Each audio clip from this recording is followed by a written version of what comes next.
A bone-chilling roar shattered the peaceful night in Silverbrook, echoing through the misty streets and causing windows to rattle in their frames. Through the swirling fog, a massive white serpent emerged, its scales gleaming like moonlit pearls, its eyes blazing with an otherworldly golden fire. The townspeople froze in terror as the creature's voice thundered through the square, each word dripping with centuries of wisdom and rage. "You dare break this sacred trust!" The serpent's gaze fixed upon a young man who stood trembling before the old clock tower, his face a mask of guilt and regret. In that moment, as the mist swirled around them, the fate of Silverbrook hung by a thread. But this tale of trust, betrayal, and redemption began many years earlier, in a time when the Moonmist Woods still held its deepest secrets. Deep in the Pacific Northwest, where ancient cedars touch the clouds and mystery shrouds the mountains, lies the town of Silverbrook. Here, where tradition and modernity dance a delicate balance, the townspeople live in harmony with the surrounding Moonmist Woods. They tell their children stories of the forest's magic, of its guardians, and of the sacred pact that keeps their community safe. But none of these tales could have prepared them for the events that would unfold on a fateful winter morning. Mayor William Anderson stood at his office window, watching heavy snowflakes paint the town white. His weathered face reflected the weight of his burden. His beloved daughter Rose lay in her bed, growing weaker with each passing day. Despite consulting every doctor, trying every treatment, nothing could cure the mysterious illness that had plagued her since birth. The sight of his once vibrant child, now barely able to lift her head, tore at his heart daily. In the town's clinic, Maggie Chen, known to all as the Wise Woman, bent over her ancient books of healing lore. Her fingers traced familiar passages about traditional cures, but her mind wandered to the whispered legends of Crystal Cave and its mysterious guardian. The elders spoke of a magnificent white serpent with the power to heal any ailment, but they also warned of the price such magic demanded. These weren't just stories to entertain children. They were warnings carved from ancient wisdom and sealed with blood. Yet as Rose's condition worsened, these legends began to surface more frequently in hushed conversations around town. During the monthly gathering at the Moonstone Circle, even the most skeptical townspeople found themselves drawn to tales of the White Guardian.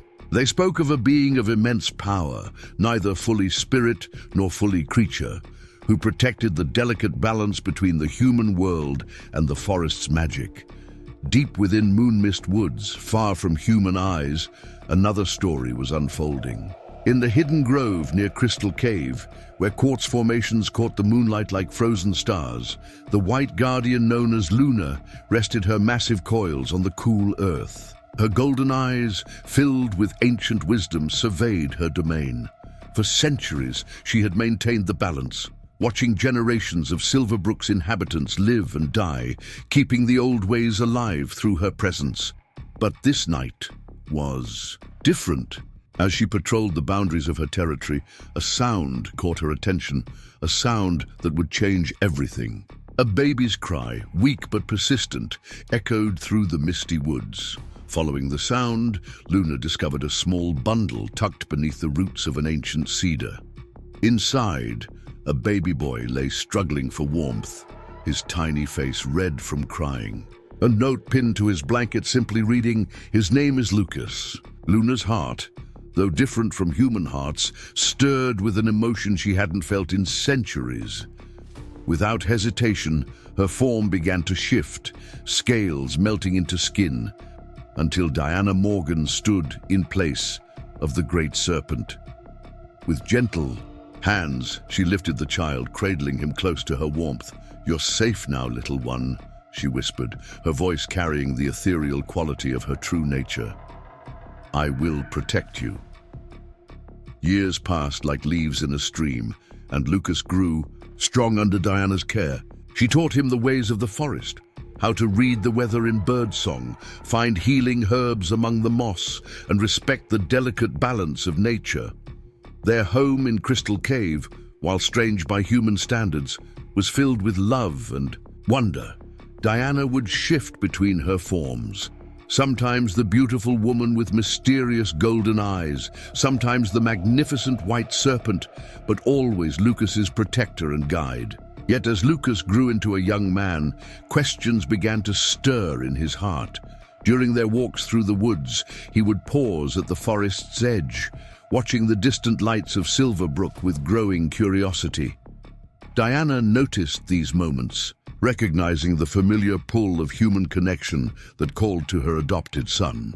She knew this day would come, the day when the forest alone would no longer be enough. On his 18th birthday, Lucas finally voiced what had been growing in his heart. "I need to know what's out there," he said, his voice both determined and apologetic.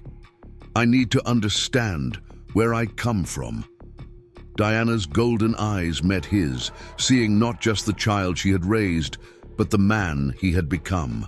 With both pride and trepidation, she gave him her blessing, though her heart whispered warnings of the human world's complexities. Lucas's first steps into Silverbrook were like entering another world. The cobblestone streets, the bustling market, the sound of human voices, everything was new and fascinating. As he wandered the town square, trying to appear casual in his handmade clothes, he found himself drawn to the old clock tower where a small crowd had gathered. There, he first saw Rose Anderson sitting in a wheelchair, her pale face turned toward the sun. Despite her obvious illness, there was a quiet strength in her bearing that captured Lucas's attention.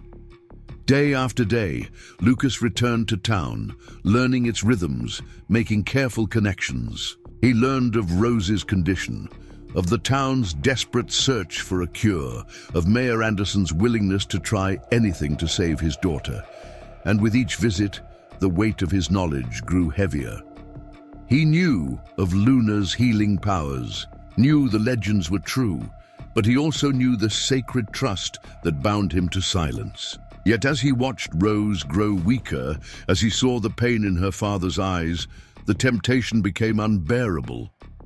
During one of their evening talks, he asked Diana about her healing abilities, trying to sound casual. Her response was serious. Her golden eyes piercing.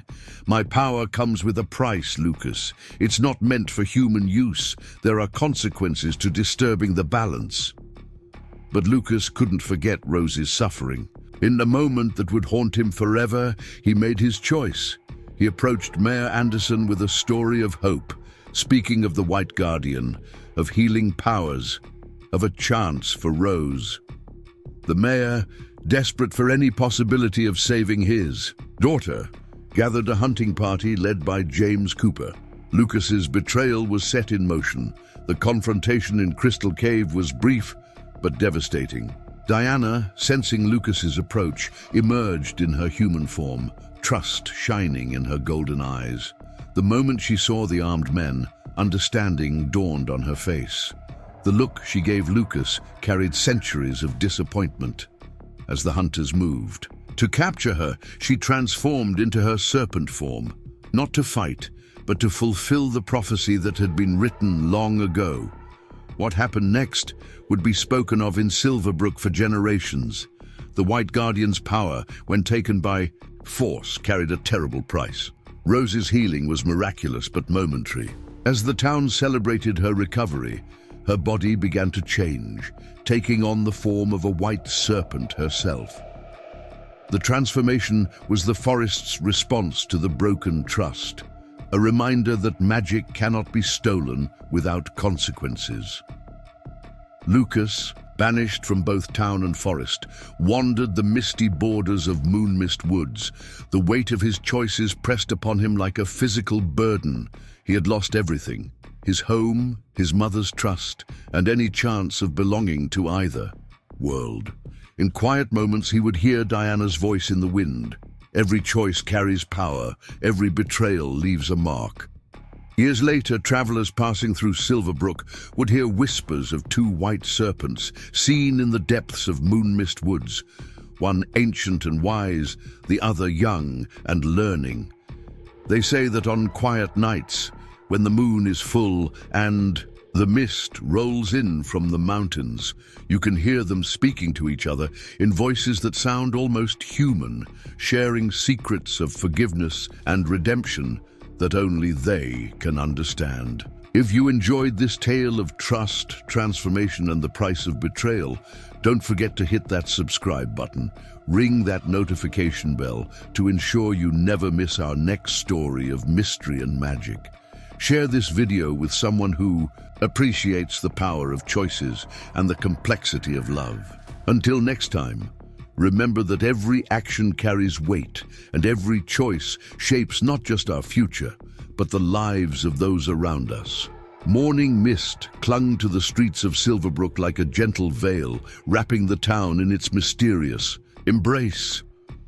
As the sun rose over the distant mountains, its golden rays filtered through the ancient cedars of Moonmist Woods, casting long shadows across the cobblestone paths. The town was slowly awakening to another day, though this one would prove far from ordinary. The old clock tower chimed 6 times, its deep, resonant tones echoing through the square.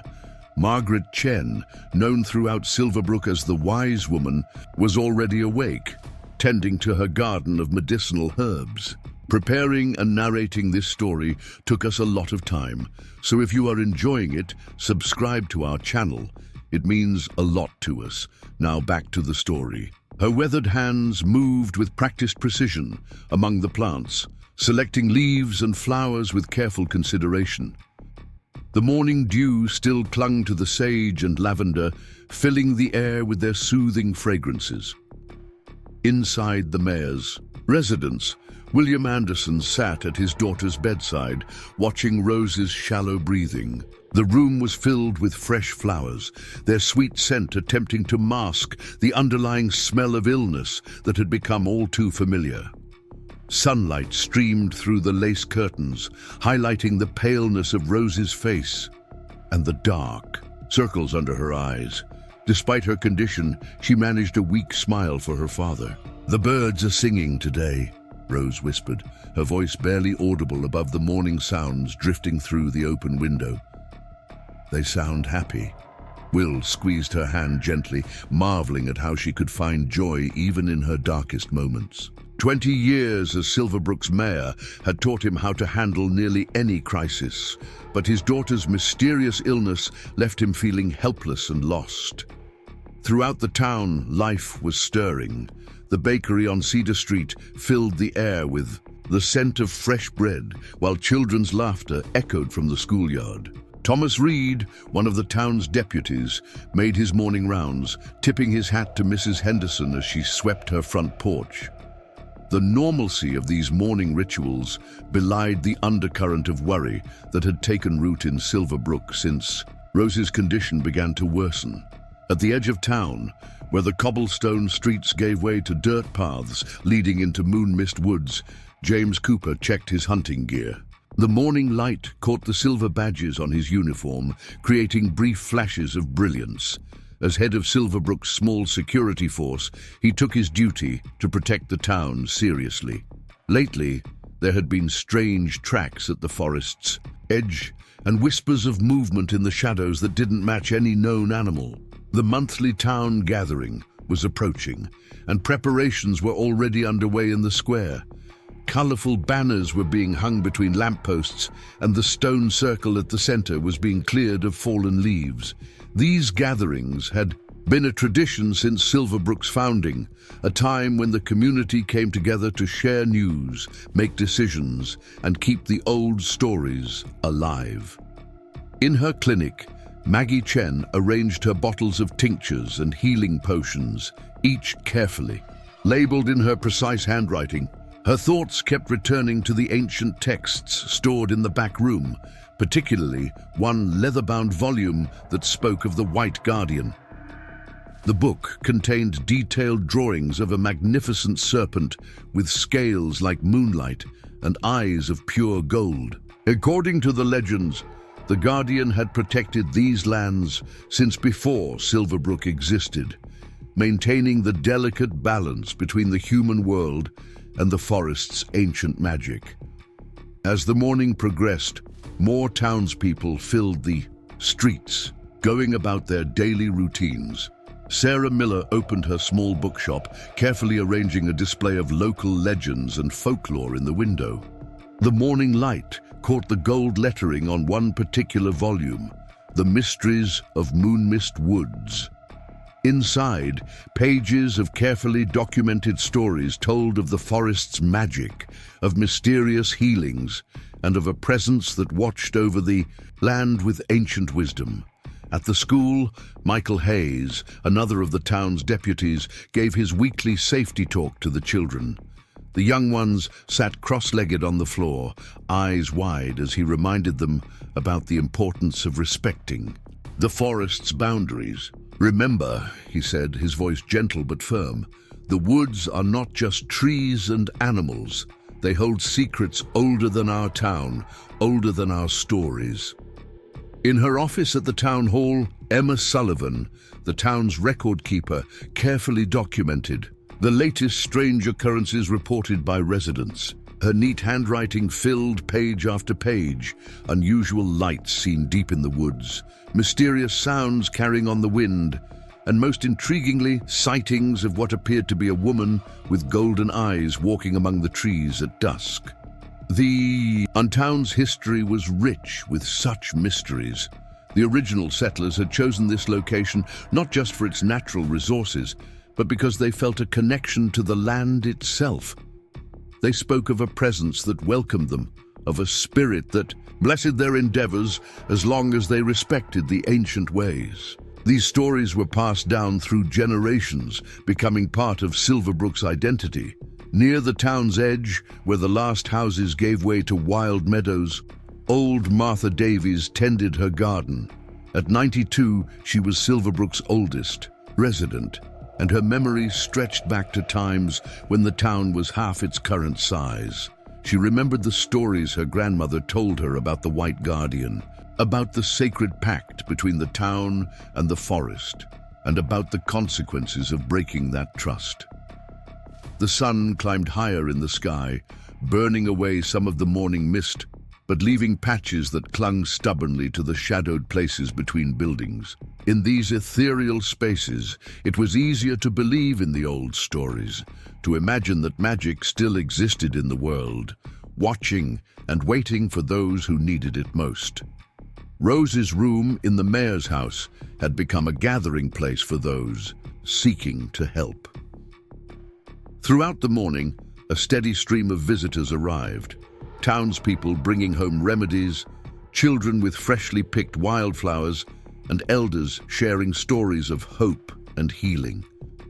Each visitor left with a heavier heart, seeing how the once vibrant girl continued to fade despite their best efforts.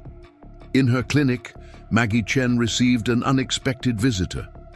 Anna Thompson, one of the younger teachers at the school, arrived with an old journal she'd discovered in her grandmother's attic. The pages, yellow with age and fragile as autumn leaves, contained detailed accounts of encounters with the White Guardian. Maggie's hands trembled slightly as she read descriptions that matched the ancient texts in her own collection.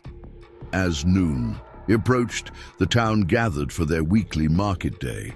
Stalls lined the square, offering everything from fresh vegetables to handcrafted items.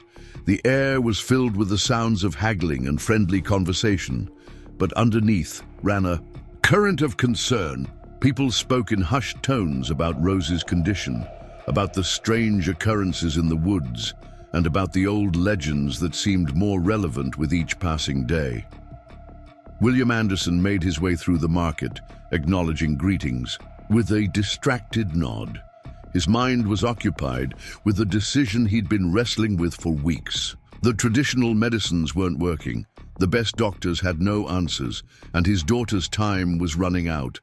The old stories of the White Guardian's healing powers, once dismissed as mere folklore, now seemed like his last hope. As the day progressed, clouds began gathering over the mountains, their dark masses promising an evening storm. The air grew heavy with anticipation, matching the mood that had settled over Silverbrook. Change was coming. Everyone could feel it in their bones, in the way the wind whispered through the trees, in the unusual patterns of bird flights overhead. In the schoolyard, children played their age-old games, but their songs carried echoes of the old legends. Guardian, guardian in the night, scales of silver, eyes so bright. The rhyme floated on the air, a reminder that even the youngest residents of Silverbrook grew up with the stories of the forest's mysteries. The afternoon brought more visitors to Rosie's bedside. Among them was David Chen, Maggie's grandson, who had recently returned from medical school in the city. His modern education warred with the traditional beliefs he'd grown up with as he examined Rose. The symptoms didn't match any known disease, and the way her condition seemed to ebb and flow with the phases of the moon defied medical explanation. As evening approached, the townsfolk began preparing for the coming storm. Windows were shuttered, livestock brought into barns, and children called home early from play. But even as they went about these practical tasks, many eyes were drawn to the darkening edge of Moonmist Woods, where shadows seemed to move with a purpose of their own. In the gathering darkness, William Anderson made his final decision. Standing at his office window, watching the storm clouds roll in, he knew he had to explore every possibility, no matter how unlikely, to save his daughter. The old stories spoke of both hope and warning. The White Guardian's power could heal, but it came with a price. As thunder rumbled in the distance, he began drafting a notice calling for a special town meeting. The storm broke just as night fell, its fury matching the tumult of emotions running through Silverbrook. Rain lashed against windows, wind howled through the streets, and lightning illuminated the forest in brief, brilliant flashes. In these moments of illumination, some claimed to see a huge white shape moving among the trees, its scales gleaming like freshly fallen snow. As the storm raged outside, Rose lay in her bed, listening to the thunder and watching the lightning paint shadows on her wall. Despite her weakness, her mind was clear, and she too had been thinking about the old stories. In her dreams, she had seen golden eyes watching her with ancient wisdom, and a voice that spoke of healing and sacrifice. She hadn't told anyone about these dreams, but they filled her with both hope and fear.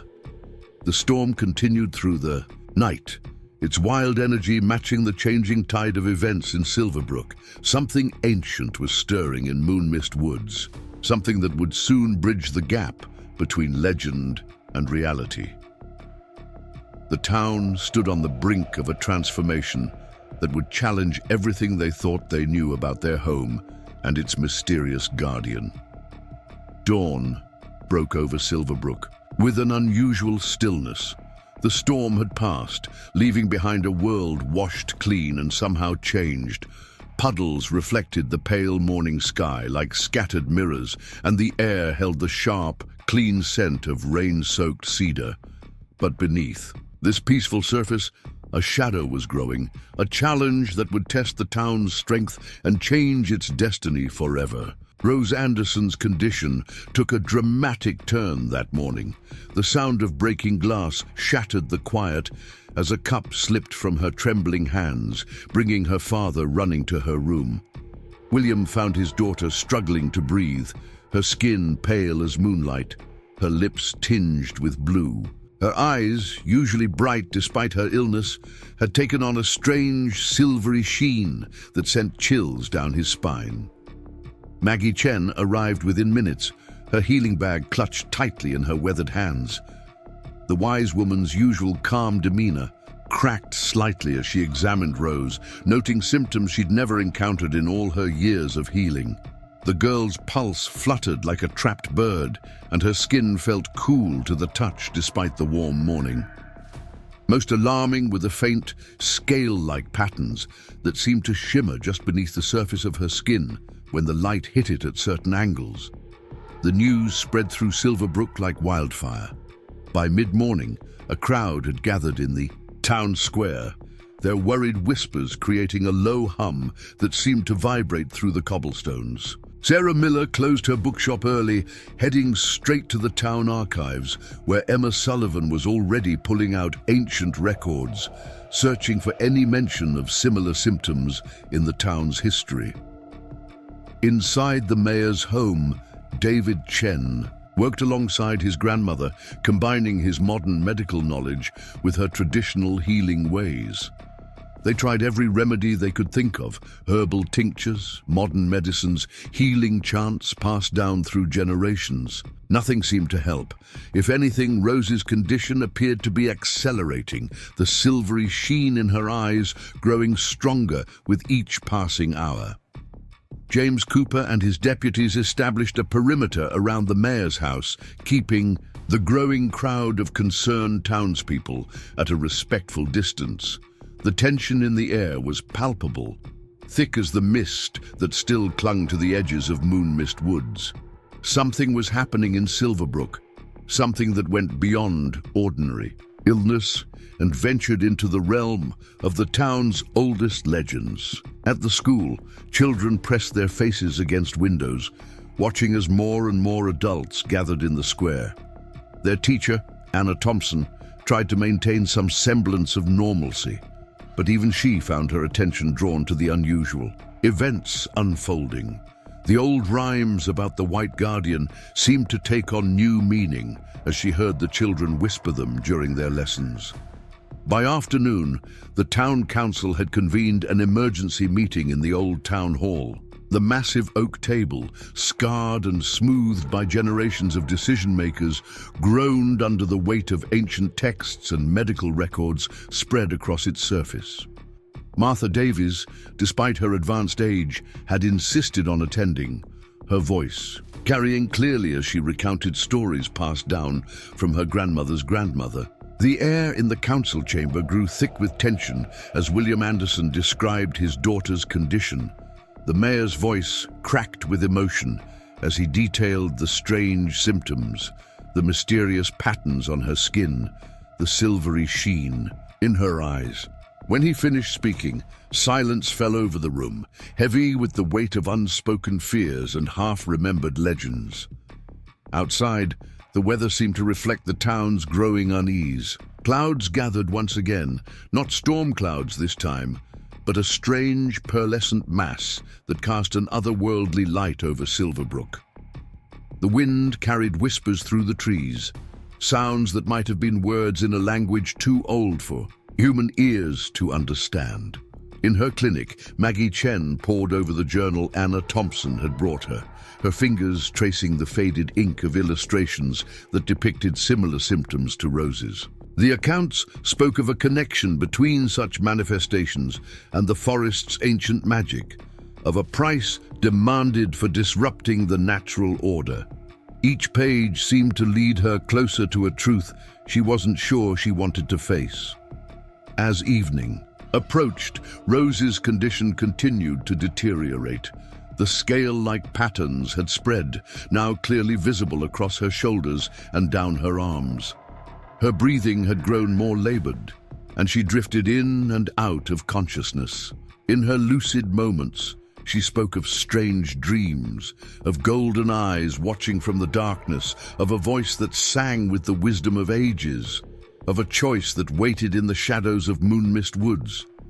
The town gathered for an impromptu vigil as night fell. Hundreds of candles flickered in the square, their light reflecting off the wet cobblestones like fallen stars. The air was filled with prayers, with ancient hymns, with whispered conversations about the old stories and what they might mean for Silverbrook's future. In his office, William Anderson made a desperate decision. The modern world had failed his daughter. Perhaps it was time to turn to older wisdom. He sent for James Cooper and his most trusted deputies, gathering them in the privacy of his study. The light from his desk lamp cast long shadows as he spoke of the White Guardian, of the legends of healing, of the possibility that some stories might contain more truth than they had ever imagined. Deep in Moonmist Woods, something stirred. The trees themselves seemed to hold their breath as ancient power moved through their midst. In Crystal Cave, where quartz formations caught and amplified the fading light, shadows danced with purpose. The forest was awakening, responding to the imbalance that threatened the delicate harmony it had maintained for centuries. The moon rose over Silverbrook, its light strangely muted by the peculiar clouds that still hung over the town. In her bed, Rose tossed restlessly, her dreams filled with images of serpentine grace and eyes that held the wisdom of ages. The patterns on her skin seemed to move in the moonlight, shifting like scales in water, while her breathing grew more labored with each passing hour. Throughout the night, the town remained awake, waiting and watching. The old clock tower marked the hours with its deep, resonant tones, each chime seeming to echo with greater significance than usual. In homes and gathering places, people spoke in hushed voices about the old stories, about the White Guardian, about the price of magical healing and the consequences of disturbing ancient powers. As midnight approached, a sound unlike anything ever heard in Silverbrook rolled through the streets. It wasn't quite thunder, wasn't quite music, but something in between, a vibration that seemed to come from the earth itself. Dogs howled in response, and cats disappeared into shadows. In their beds, children woke crying, speaking of golden eyes and silvery scales. The town's oldest residents recognized something in that sound, a calling back to stories they had heard. In their youth, Martha Davies, sitting in her rocking chair by her window, smiled a knowing smile as she watched the mist roll in from the forest, carrying with it the scent of ancient magic and imminent change. In the mayor's house, Rose's condition reached a critical point. The scale-like patterns now covered most of her body, and her breathing had become so shallow it was barely perceptible. William Anderson held his daughter's hand, feeling the strange coolness of her skin, watching the silvery sheen in her eyes grow stronger with each passing moment. In his heart, he knew they had reached a crossroads, a point where ordinary medicine and modern science could do no more. The town council remained in session through the night, their discussions becoming more urgent as reports of Rose's deteriorating condition reached them. The oldest books were brought out, their pages brittle with age, their contents speaking of similar occurrences in the town's distant past. Each account led to the same conclusion. When modern methods failed, the forest's ancient magic had sometimes provided answers, but always at a price. As the first hints of dawn began to lighten the sky, William Anderson made his way to the town square. The clouds had finally cleared, revealing a sky filled with stars that seemed to shine with unusual brightness. Standing before his gathered townspeople, the mayor spoke of his daughter's condition, of the strange symptoms that defied medical explanation, and of the decision that now faced them all. The choice they faced was both simple and impossibly complex. The old stories spoke of the White Guardian's power to heal, but they also warned of the consequences of seeking such aid. The forest's magic was not a tool to be used lightly. It was a force as old as the land itself, bound by rules that humans could barely comprehend. As the mayor spoke, the mist from Moonmist Woods crept closer to the town, carrying with it the scent of cedar and secrets. The moment of challenge had arrived, forcing Silverbrook to confront the reality of its oldest legends and the price of believing in magic. The town stood on the brink of a decision that would echo through generations to come, while in her bed, Rose Anderson's breathing grew weaker, and the silvery patterns on her skin continued to spread. Silverbrook's town hall stood silent in the grey light of early morning, its weathered wooden walls holding secrets accumulated over generations. Inside the council chamber, ancient leather-bound books lay open on tables, their yellowed pages revealing cryptic drawings of a magnificent white serpent. Maggie Chen's fingers trembled as she traced the intricate illustrations, her eyes widening at the descriptions of healing powers that defied modern understanding. The wise woman had spent the night searching through her grandmother's journals, looking for any mention of the White Guardian's abilities. Each account spoke of miraculous cures, but also carried dark warnings. The words seemed to whisper from the pages, "The Guardian's power comes with a price. What is freely given brings healing. What is taken brings transformation." Emma Sullivan, the town archivist, worked alongside Maggie, her normally neat appearance disheveled from hours of research. Together, they pieced together fragments of stories, connecting tales that spanned centuries. The pattern that emerged was both hopeful and terrifying.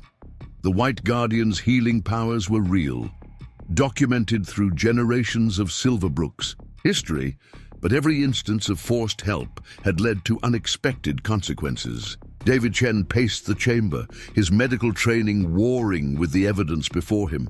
The young doctor had spent years learning to trust in science, in measurable results and proven treatments.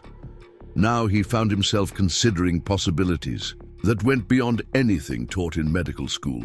The strange patterns on Rose's skin defied scientific explanation, yet matched perfectly with accounts from centuries past. Sarah Miller arrived with another stack of books from her shop's private collection. Among them was a journal written by Silverbrook's founder, describing his first encounter with the White Guardian. The account told of a magnificent creature, with scales like moonlight and eyes that held ancient wisdom, who had blessed the town's establishment with a promise of protection, as long as certain boundaries were respected. As morning light filtered through the tall windows, William Anderson entered the chamber. The mayor's face showed the strain of another sleepless night spent at his daughter's bedside. The room fell silent as he approached the table where Maggie and Emma worked. His voice, when he spoke, carried the weight of both hope and desperation. The archives revealed stories of the Guardian's cave, hidden deep within Moonmist Woods.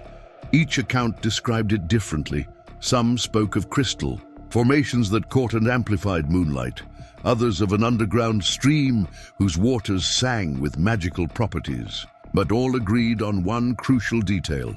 The Guardian's power was strongest there, in that sacred space where the veil between ordinary reality and ancient magic grew thin.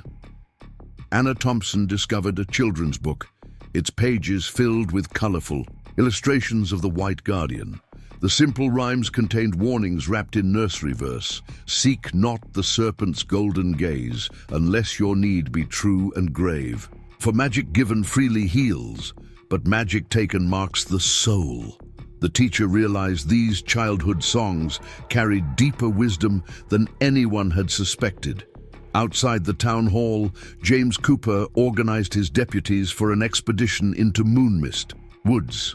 Maps were spread across the hood of his vehicle, marking possible locations of the Guardian's cave based on old stories and recent sightings. The experienced lawman felt uncomfortable relying on legend rather than fact, but Rose's condition left them no choice but to explore every possibility. Michael Hayes, the youngest deputy, brought forward an elderly man named Joseph Fisher. The old woodcutter claimed to have seen the White Guardian decades ago, when he had strayed too far into the forest while gathering firewood. His description matched the ancient texts, a serpent of impossible size, with scales that seemed to capture and release moonlight, and eyes that held intelligence beyond human understanding. Martha Davies arrived at the town hall, supported by her granddaughter. Despite her age, the old woman's voice rang clear as she shared stories passed down through her family. She spoke of a time when her own grandmother had witnessed the Guardian's healing power, freely given to help a child injured in a fall. The healing had been complete, with no price demanded, because it had been offered willingly, not taken by force. The morning wore on as more pieces of the puzzle came together. Thomas Reed discovered old property maps that showed strange markings around a particular area of the forest. When overlaid with modern surveys, these markings aligned perfectly. With recent reports of unusual phenomena, lights in the woods, unexplained sounds, and glimpses of something large moving among the trees.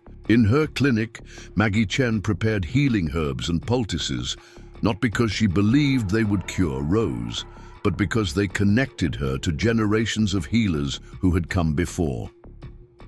As she worked, she remembered her grandmother's words about the balance between human medicine and forest magic, how they were meant to work in harmony, each supporting the other in its own way. The town gathered in the square as noon approached, drawn by the need to share information and find hope in community. William Anderson stood before them, his voice steady despite his exhaustion, and shared what they had learned. The White Guardian was real, its power documented through centuries of Silverbrook's history, but accessing that power carried risks that couldn't be ignored.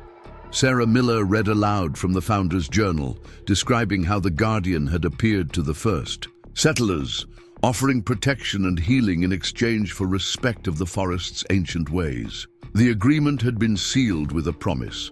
As long as the town honored the balance between human needs and forest magic, the Guardian would watch over them all.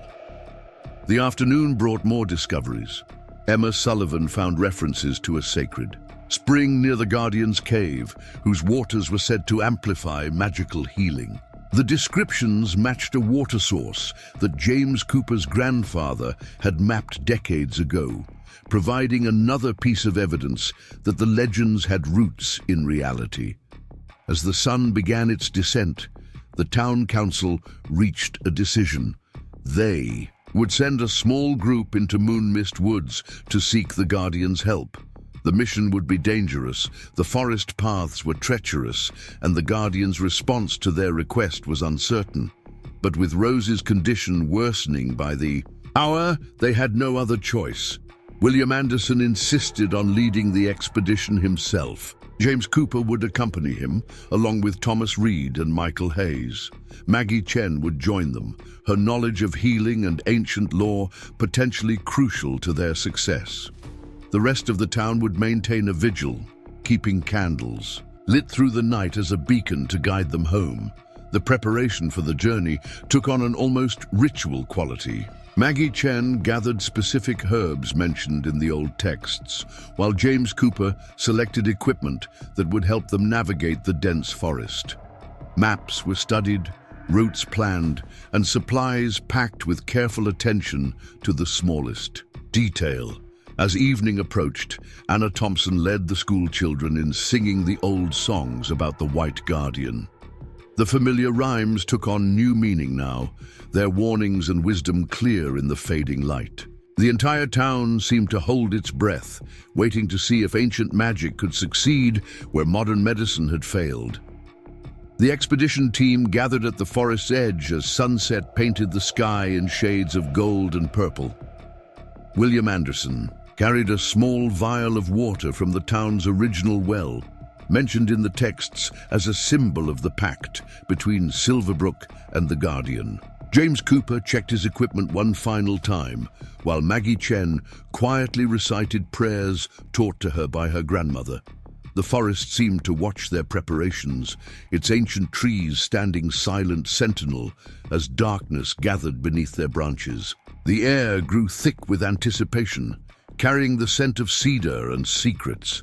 Somewhere in the depths of Moonmist Woods, the White Guardian waited, but whether as savior or judge, none could say. As the last light faded from the sky, the expedition team took their first steps into the forest. Behind them, hundreds of candles flickered to life in Silverbrook's windows, their combined glow a reminder of home and hope.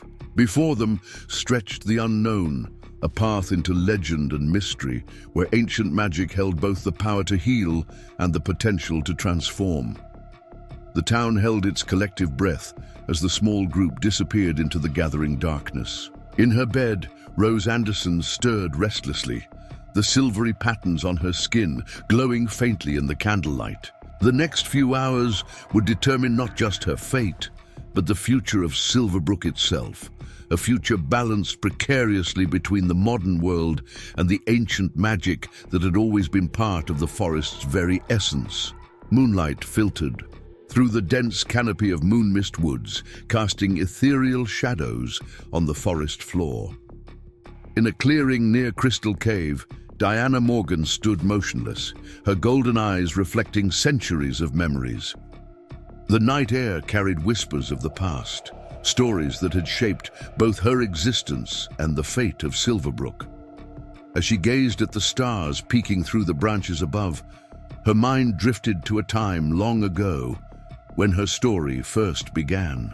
2 centuries earlier, in a valley far from Silverbrook, a young woman named Diana lived in a thriving merchant town. Her long dark hair and striking features drew attention wherever she went, but it was her knowledge of healing herbs and natural remedies that truly set her apart. The townspeople sought her help for everything from minor ailments to serious illnesses, and she never turned anyone away. Diana's garden flourished with medicinal plants, each carefully tended and harvested according to ancient wisdom passed down through generations. She spent her days brewing potions, creating salves, and sharing her knowledge with anyone willing to learn. Her small cottage at the edge of town became a sanctuary for those in need of healing or comfort. One autumn evening, as crimson leaves danced on the wind, an elderly woman appeared at Diana's door. Her cloak was travel-worn, her face lined with age and wisdom. She asked for shelter from the approaching storm, and Diana welcomed her without hesitation, sharing her modest meal and offering her warmest blankets for the night. As they sat by the firelight, the old woman spoke of ancient magic, of powers that dwelled in the deepest parts of the forest. She told tales of guardians who watched over the natural world, maintaining the delicate balance between human needs and wild magic. Diana listened, enchanted by the stories, never suspecting that this encounter would change her life forever. Morning came, and with it, revelation. The old woman was no ordinary traveler, but a powerful sorceress who had been testing the hearts of healers throughout the land. She had found most wanting, too concerned with profit or power. But in Diana, she saw something different, a pure desire to help others, untainted by greed or ambition. The sorceress offered Diana a choice: continue her life as it was, or accept a greater purpose, becoming one of the ancient guardians she had spoken of. The power to heal would be magnified beyond anything possible through ordinary means, but it would come with great responsibility and sacrifice. Diana, moved by the possibility of helping more people, accepted without fully understanding what her choice would entail. The transformation began at moonrise. Magic swirled around Diana like golden mist, seeping into her very being. Her form shifted, bones elongating, skin transforming into gleaming scales white as mountain snow. When the change was complete, she stood in her new form, a magnificent serpent with eyes that held the same golden warmth they had always possessed.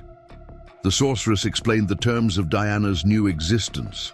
She would become the White Guardian, protector of an ancient forest far to the north, where a new settlement would soon take root. Her power would be bound to that place, and she would watch over its people, offering healing to those deemed worthy by their pure intentions. Diana learned to shift between her human and serpent forms. Though maintaining human form required significant energy, she discovered that her healing abilities had indeed grown exponentially. Her bite could cure almost any ailment, and her scales, when freely given, possessed remarkable healing properties. But she also learned the price of such power. Healing, given freely, brought no consequences, but any attempt to take her power by force would trigger transformations in those who sought to exploit it. Years passed as Diana adjusted to her new role. She watched as the first settlers arrived in what would become Silverbrook, guided them to safe water sources, and silently protected them from the forest's dangers. The townspeople caught glimpses, of her serpentine form and began weaving stories about the White Guardian, stories that would be passed down through generations. She witnessed countless full moons rise and set over the forest, observed families grow and change across decades, and slowly became as much a part of the land as the ancient trees themselves. Her human memories remained, but they took on a dreamlike quality, viewed through the lens of centuries rather than years. Time flowed differently for her now. Seasons cycled past like heartbeats, and she marked the years by the changes in the forest rather than human calendars. She learned the language of the trees, the secret paths of woodland creatures, and the ancient magic that pulsed beneath the earth itself. Her existence became a bridge between the human world and the wild magic of the forest. Throughout the years, Diana maintained her commitment to healing, though always careful to do so in ways that wouldn't reveal her true nature. She would leave healing herbs where they would be found by those in need, guide lost children back to safety, and sometimes, in cases of dire necessity, appear in dreams to offer guidance to the town's healers. She watched as Silverbrook grew, from a handful of wooden cabins to a proper town, observed as horse-drawn carriages gave way to automobiles, and witnessed the gradual blending of modern convenience with traditional values. Through it all, she maintained her vigil, protecting the delicate balance between progress and preservation.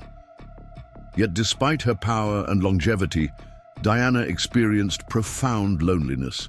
She could observe human connections but rarely participate in them, could watch families grow but never have one of her own. The weight of centuries pressed upon her spirit, even as her purpose remained clear and unwavering. Then came the night that changed everything, the night she found a small bundle hidden among the roots of an ancient cedar tree. The baby's cries echoed through the forest, drawing her to him like a moth to flame. Something stirred in her heart, an emotion she hadn't felt in centuries, the simple, profound desire to protect and nurture. As she cradled the infant in her human form, Diana felt the patterns of fate shifting around her. This child, abandoned in her forest, would become more than just another soul to watch over. He would become a bridge between her world and the human realm, though she couldn't yet foresee the joys and sorrows that connection would bring. She named him Lucas, meaning bringer of light, for he had illuminated a corner of her heart that had grown dark with solitude. The crystal cave that had been her sanctuary for centuries became a home filled with the sounds of childhood, laughter, questions, and the steady rhythm of two hearts beating in harmony. Diana taught Lucas everything she knew about the forest, sharing both its physical secrets and its magical essence. She showed him how to read the weather in the flight of birds, how to find healing plants in the darkest parts of the woods, and how to move silently through the underbrush.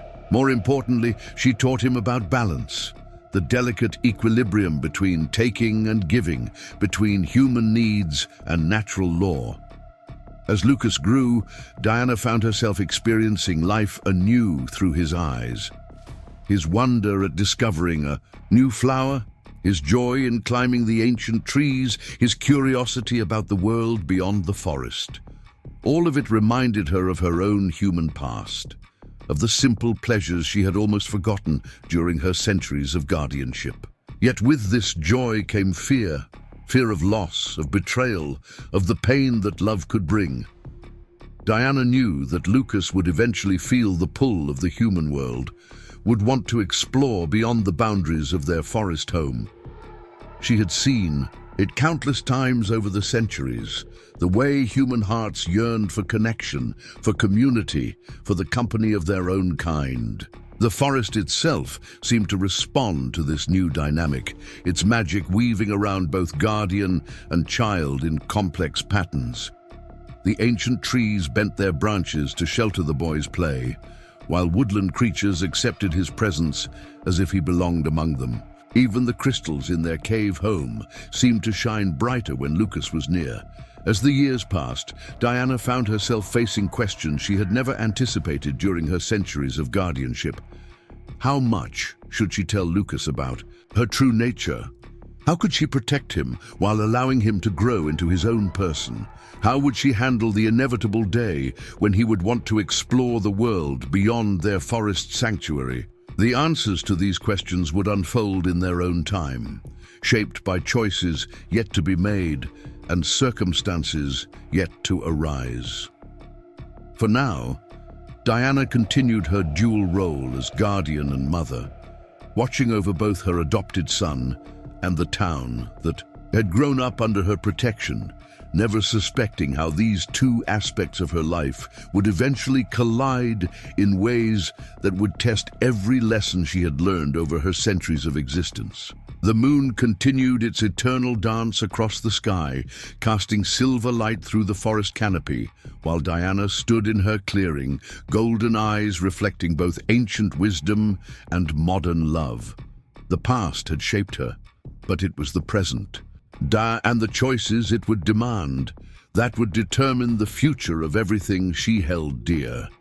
Crystal Cave shimmered with an inner light as dawn approached, its quartz formations catching and amplifying the earliest rays of sun.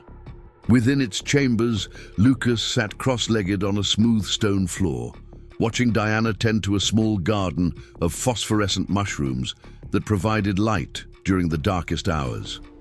Their relationship had grown like these delicate fungi, carefully nurtured, uniquely beautiful, and capable of illuminating the darkest spaces. Each morning began with shared rituals that had evolved over the years. Diana would shift from her serpentine form to human appearance, her golden eyes remaining constant between transformations. Together, they would gather morning dew from special plants that grew only in the cave's entrance, their drops containing properties that helped maintain Diana's human form for longer periods. Lucas had learned early in life that his family was different from any other, but that difference had shaped him in remarkable ways. His earliest memories were of gentle hands with a slight shimmer to their skin, of lullabies sung in a voice that carried centuries of wisdom, and of bedtime stories that spoke of magic as naturally as other parents might speak of the weather. Diana taught him the language of the forest with infinite patience. She showed him how each tree had its own voice. The aspens whispered secrets in their trembling leaves, while the ancient cedars spoke in deep, slow tones that required weeks of listening to understand. Lucas learned to interpret these voices, not just with his ears, but with his heart, developing a connection to the forest that went beyond mere understanding. Their mornings often found them exploring the hidden places of Moonmist Woods. Diana would point out medicinal plants, explaining their properties while teaching Lucas the responsibility that came with such knowledge. "Everything in the forest is connected," she would say, her golden eyes serious. "When we take something, we must always give something back." Lucas learned to leave offerings, a strand of hair, a drop of water from their cave, or simply a moment of grateful silence. As Lucas grew, their lessons became more complex. Diana taught him about the delicate balance between the human world and the forest's magic. She showed him how to read the signs that indicated this balance, the patterns of bird migration, the health of certain sensitive plants, the behavior of animals that lived on the boundary between wild and settled lands. Through these lessons, Lucas began to understand his unique position as someone who belonged to both worlds. The cave itself seemed to participate in Lucas's education. Its crystals would pulse with soft light during their lessons, almost as if responding to the exchange of knowledge. Diana explained how the cave had chosen her centuries ago, how its natural magic amplified her own abilities and provided a sanctuary where both human and magical elements could coexist in harmony. Their deepest conversations often took place during evening meals, shared in the soft glow of crystal light. Diana would tell stories of her centuries as guardian, carefully chosen tales that helped Lucas understand the responsibility of power and the importance of wisdom in its use. She spoke of times she had helped the townspeople of Silverbrook, but also of times she had needed to let nature take its course, teaching Lucas that even great power had its limitations and responsibilities. Physical training became an important part of their daily routine as Lucas grew stronger. Diana taught him to move through the forest with the silent grace of its natural inhabitants. They practiced balance on fallen logs, learned to climb the highest trees, and developed the ability to stay perfectly still for hours while observing forest life. These skills were not just for survival. They were ways of connecting more deeply with their environment. Music became another bridge between them. Diana's voice, whether in human or serpent form, could calm storms and soothe injured animals. She taught Lucas ancient songs that had been old when the first settlers arrived in Silverbrook. These melodies carried power to heal, to protect, and to communicate with the deepest magic of the forest. Lucas learned to sing these songs, his young voice blending with Diana's in harmonies that made the cave crystals resonate. Their bond grew strongest during the quiet moments, when Lucas would rest his head in Diana's lap while she stroked his hair with fingers that sometimes showed hints of scales, or when they would sit in comfortable silence watching the moon rise over the forest. These were the times when no words were needed, when their connection transcended the boundaries between human and guardian, mother and child. Diana taught Lucas about her healing abilities with particular care, explaining both the gift and the responsibility they represented. She showed him how her powers were strongest when freely given out of compassion, and warned him about the consequences of trying to take or force such magic. These lessons were interwoven with stories about the history of Silverbrook and the pact between the town and the forest. As Lucas entered his teenage years, their relationship evolved to accommodate his growing independence. Diana began teaching him more advanced aspects of forest magic, how to sense the flows of natural energy, how to communicate with the more elusive forest creatures, and how to recognize signs of imbalance that might need a guardian's attention. These lessons were paired with increasingly complex moral discussions about power, responsibility, and the nature of choice. The changing seasons marked the progression of their shared life. Spring brought lessons about renewal and growth as they tended to new plants and welcomed returning birds. Summer was for exploring the furthest reaches of the forest, learning its boundaries and secrets. Autumn taught lessons about preparation and change, while winter brought opportunities for reflection and deeper understanding of the forest's quieter mysteries. Their cave home reflected the unique nature of their family. Alongside normal furnishings crafted from fallen wood, crystal, formations served as natural shelves, holding books, herbs, and special objects they had collected together over the years. The walls were decorated with Lucas's childhood drawings, now fading but preserved by Diana's magic, depicting their life together, a human boy and his guardian mother, their love transcending the boundaries between ordinary and extraordinary. Diana made sure Lucas understood practical skills as well as magical ones. She taught him to craft tools from natural materials, to find and prepare food, to navigate by stars and natural signs, and to heal using both mundane and magical methods. These lessons were always framed within the context of responsibility to both the human and natural worlds. Their evening rituals became times of deeper sharing as Lucas grew older. They would discuss his observations of the day, his questions about the world beyond the forest, and his growing awareness of his unique place between human and magical realms. Diana listened with the patience of centuries, offering guidance, while encouraging him to develop his own understanding of their world.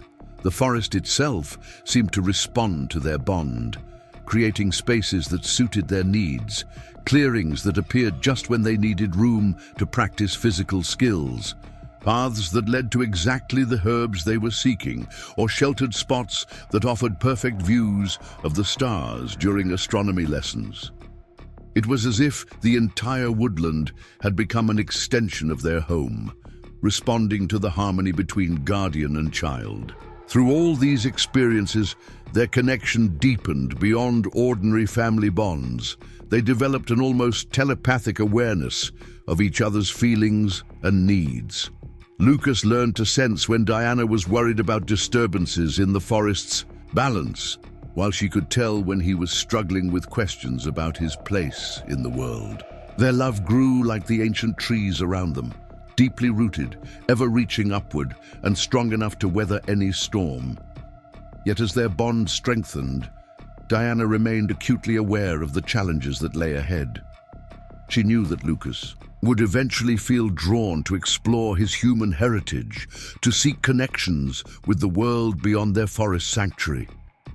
She could see it in his growing curiosity about Silverbrook, in his questions about the people who sometimes ventured near the forest's edge, in his desire to understand more about where he had come from. These thoughts often kept her awake during the quiet hours of night, when Lucas slept peacefully in their cave home. She would watch him in either her human or serpent form, her golden eyes filled with both love and concern. Diana knew that their story was still unfolding, that the greatest tests of their bond lay ahead, when the human world would inevitably call to him with its siren song of belonging and normalcy. For now, though, she focused on strengthening their connection, on filling their days with love and learning, on preparing him as best she could for whatever challenges the future might bring. Their bond, forged in the magic of Moonmist Woods and tempered by years of shared experiences, would need to be strong enough to withstand the storms that fate would surely bring. The first hints of change came subtly, like shadows lengthening before sunset. Lucas stood at the edge of a high cliff overlooking Moonmist Woods, his eyes drawn repeatedly to the distant lights of Silverbrook. The town's glow seemed to call to something deep within him, awakening questions that had slumbered in his heart for years. The wind carried fragments of music and laughter from the town's summer festival, sounds that stirred an unfamiliar longing in his soul. Diana watched from the shadows of the forest, her golden eyes reflecting both understanding and concern. She had noticed small changes in Lucas over the past few months. The way he lingered at viewpoints overlooking the town, how he would pause in his tasks to listen when human voices carried through the trees, his growing curiosity about the world beyond their forest sanctuary. The summer evening wrapped around them like a warm blanket, fireflies dancing in the gathering dusk. Lucas sat on the cliff's edge, legs dangling over the precipice, lost in thought. The festival lights below sparkled like earthbound stars, and the sound of distant singing floated up on the breeze.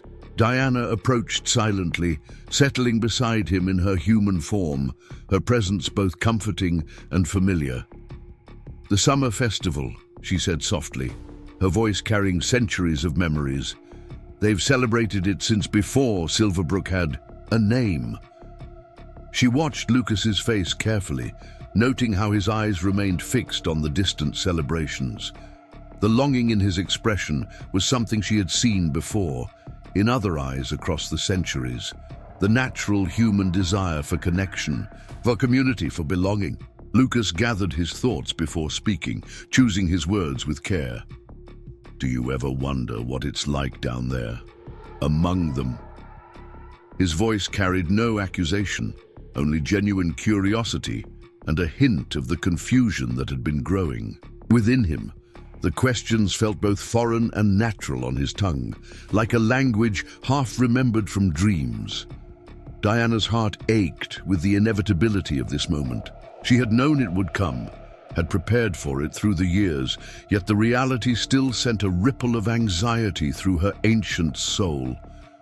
The boy she had raised was beginning to feel the pull of his human heritage, the natural call of his own kind. It was as predictable as the changing of seasons, yet no less painful for its certainty.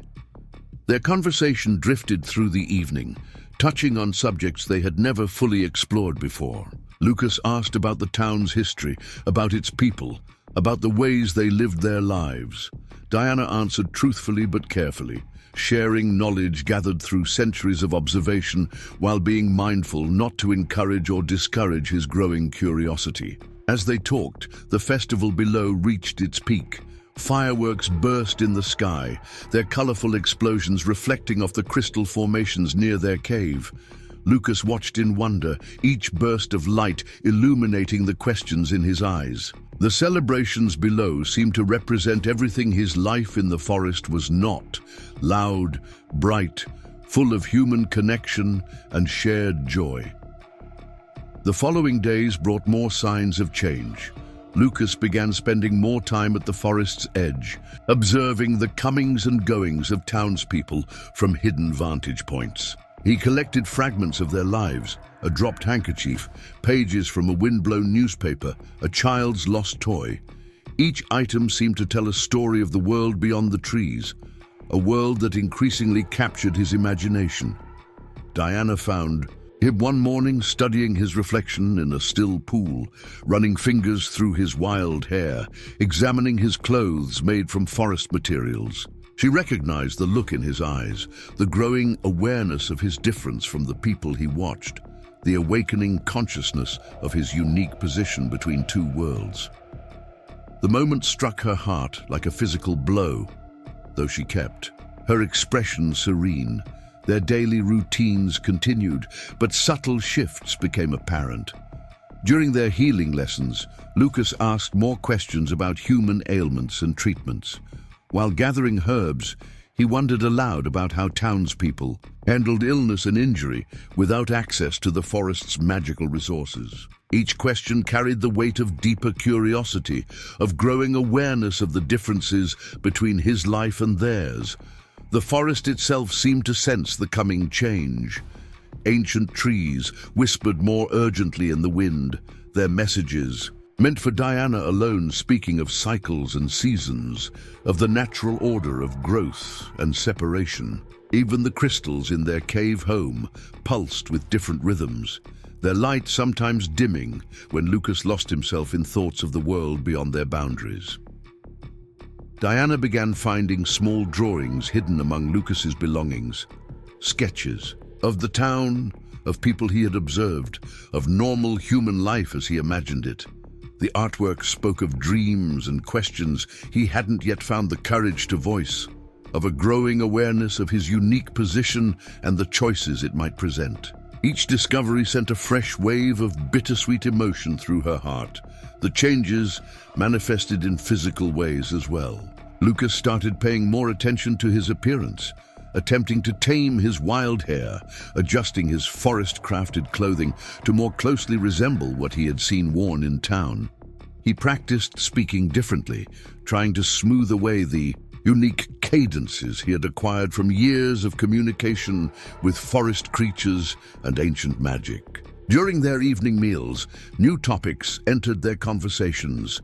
Lucas asked about human customs and traditions, about how families in town lived their daily lives, about the ways people his age spent their time.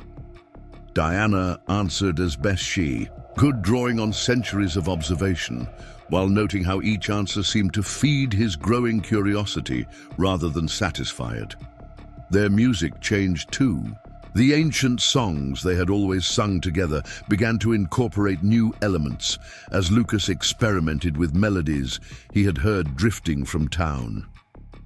The harmonies they created became a bridge between worlds, part ancient magic, part human longing, a perfect expression of Lucas's increasingly divided heart. The crystal cave that had always been their sanctuary began to feel different to Lucas. What had once seemed like a magical palace now sometimes felt confining.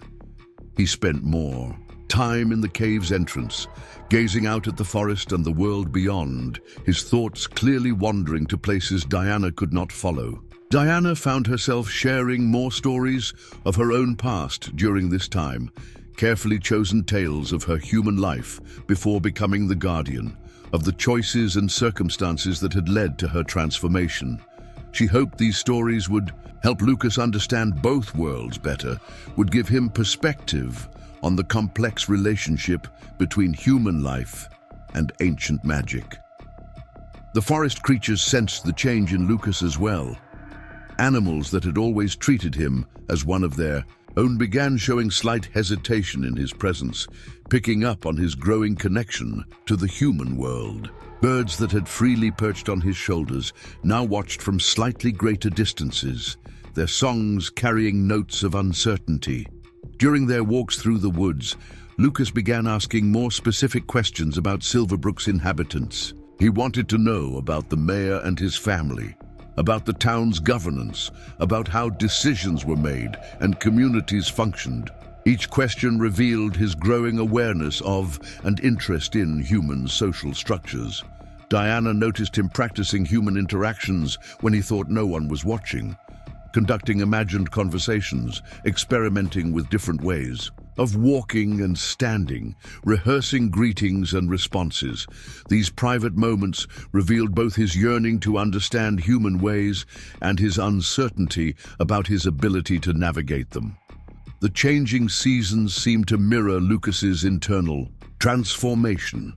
As summer began to fade into autumn, his questions became more focused, more urgent. The falling leaves appeared to symbolize the gradual shedding of his purely forest-based identity, while the changing colors reflected his own transformation from child of the woods to something more complex. Their healing lessons took on new dimensions as Lucas began asking about how his knowledge might be used to help others. His questions revealed a growing awareness of the town's needs and a desire to bridge the gap between forest magic and human suffering. These conversations were particularly difficult for Diana, knowing the complexities and dangers involved in such interactions. The forest's magic responded to Lucas's changing energy in subtle ways. Paths that had always opened easily for him now sometimes required more effort to find. The natural elements that had once responded instantly to his presence now showed slight delays. It was as if the forest itself was acknowledging his gradual shift toward the human world. Each day brought new signs of the approaching crossroads. Diana found herself cherishing their remaining time together with increasing intensity, aware that every shared moment might be leading toward an inevitable separation. Her ancient heart, which had weathered centuries of solitude, now faced a different kind of challenge, watching the child she had raised begin to outgrow their shared world. As autumn deepened, the questions in Lucas's heart grew more pressing, more urgent. The shadow of change lengthened across their lives, like the longer nights of the approaching winter. Both mother and son could feel it, the subtle shift in their relationship, the gradual transformation of their bond from one of dependence to one of choice. The time of decision approached like a distant storm, its thunder still too far away to hear, but its presence impossible to ignore. The morning dawned crisp and clear, sunlight filtering through autumn leaves that had turned to gold and crimson.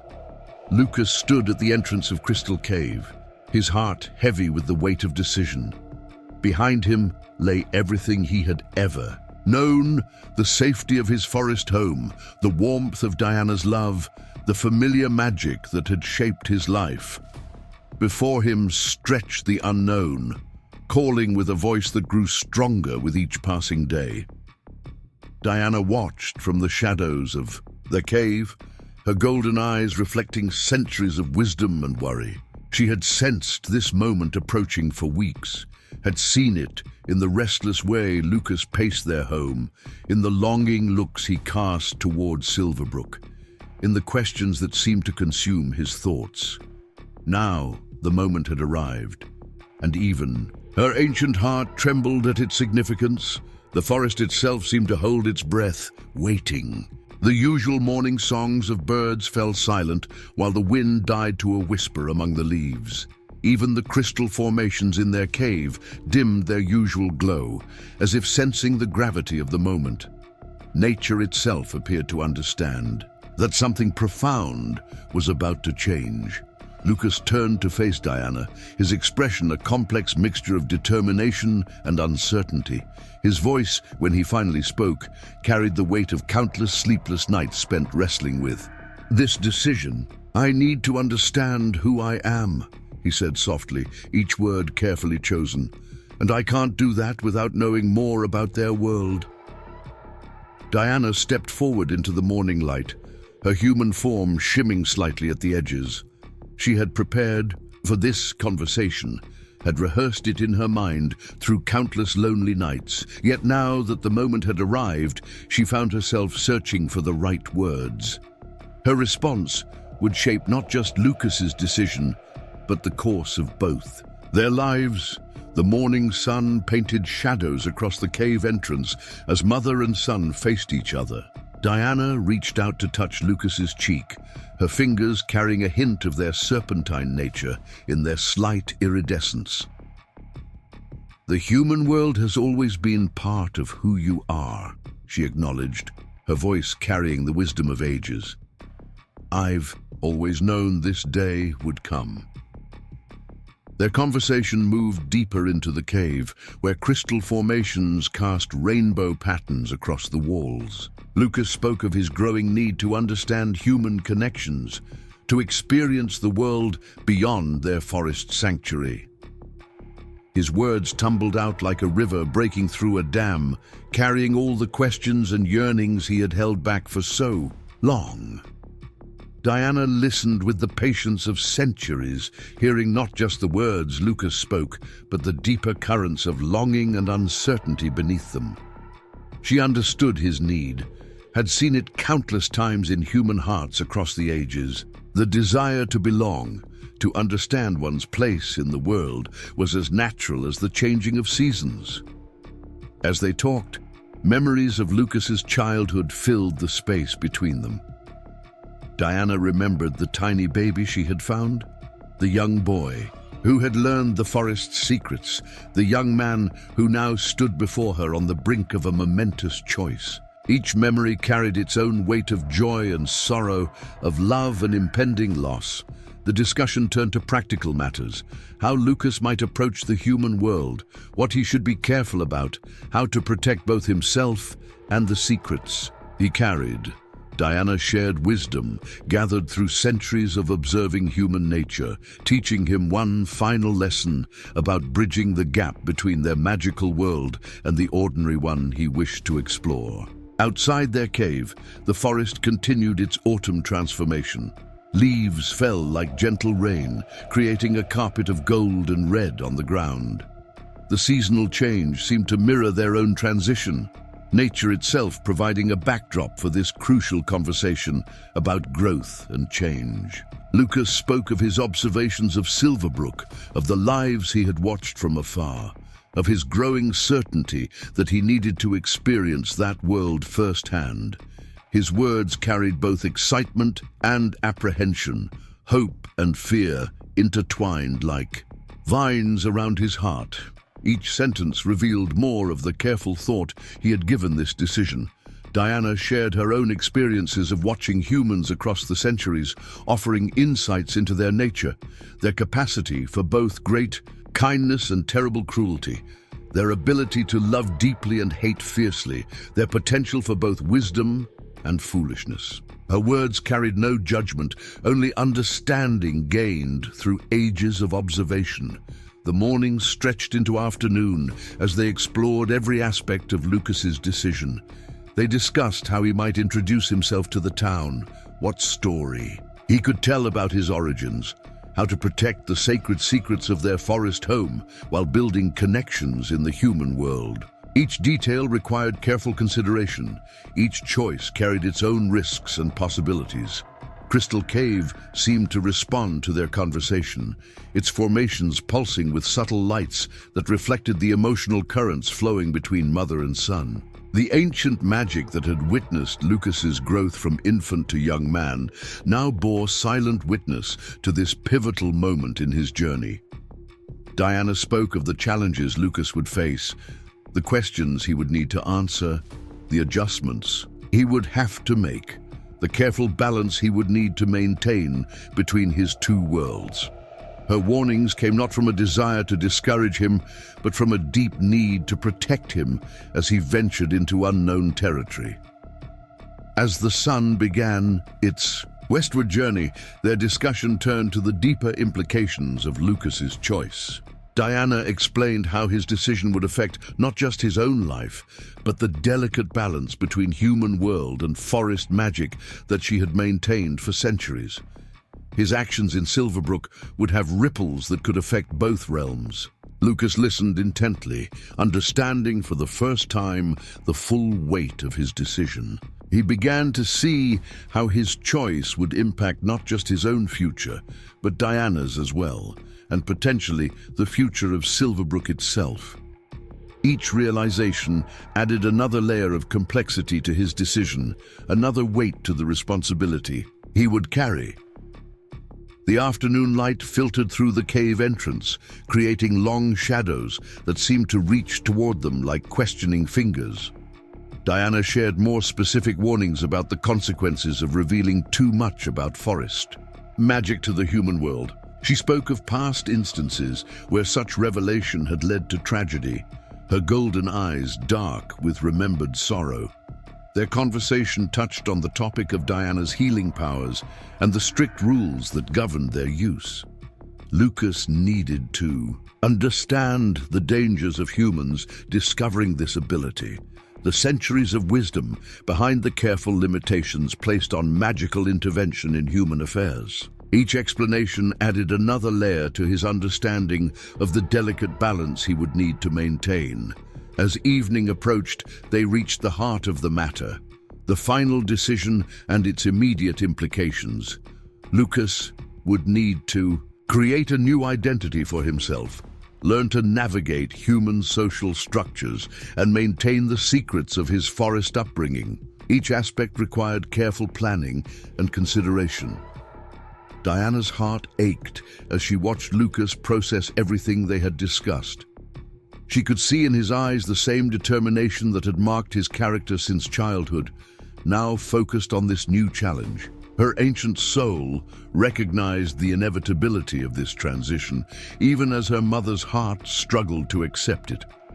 The crystal formations in their cave home seemed to pulse with increased intensity as Lucas finally voiced his decision. His words echoed off the cave walls, each syllable carrying the weight of certainty and the promise of change.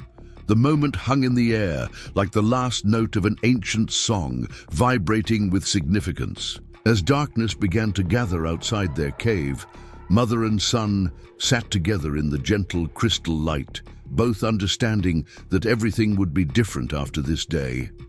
Their relationship would change, their lives would shift in fundamental ways, yet the love between them remained as solid as the stone beneath their feet. The night arrived slowly, stars appearing one by one in the darkening sky, visible through the cave entrance. Diana and Lucas remained deep in conversation, working out the final details of his transition into the human world. Each plan they made, each contingency they discussed, felt like another step toward an inevitable separation. Yet beneath the practical discussions ran a deeper current of understanding and acceptance. Their bond, forged through years of love and trust, would not break with Lucas's departure. It would simply transform, like the forest itself changing with the seasons. This knowledge provided comfort even as they faced the reality of their changing relationship. Silverbrook emerged from the morning mist like a painting coming to life, its streets and buildings taking shape as Lucas approached the town's edge. His heart thundered in his chest with each step that took him closer to the human world. The clothes Diana had helped him prepare felt strange against his skin. Proper trousers, a button-down shirt, boots that confined feet accustomed to forest paths. Every step forward felt like crossing an invisible boundary between his old life and an unknown future. The cobblestone streets echoed beneath his boots as Lucas entered the town proper. Everything felt different here. The air carried scents of cooking food and wood smoke instead of pine and earth. The sounds were sharper and more mechanical than the organic symphony of the forest. Each new sensation heightened his awareness of stepping into an alien world. Early morning activity filled the streets as shopkeepers opened their businesses and townspeople began their daily routines. Lucas observed them with careful attention, noting how they moved, how they greeted each other, the casual gestures and expressions that made up the language of human interaction. Every detail felt significant as he prepared to integrate himself into this community. Sarah Miller looked up from arranging books in her shop window as Lucas passed by. Something about the young man caught her attention, perhaps the way he moved with unusual grace, or how his eyes seemed to take in everything with wondering intensity. She watched him pause to study the town bulletin board, noting how he traced the notices with gentle fingers, as if each piece of paper held precious information. The town square opened before Lucas, its space both smaller and larger than it had appeared from his distant viewing points in the forest. The old clock tower rose against the morning sky, its face marking time in a way that felt more rigid than the natural rhythms he was accustomed to. Around the square, shops and houses painted in warm colors created a sense of embrace that was different from, but no less welcoming than, his forest home. At the town hall, Emma Sullivan was just unlocking the heavy wooden doors when she noticed the stranger. His presence sparked her curiosity. New faces were rare in Silverbrook, especially ones that carried such an air of mystery.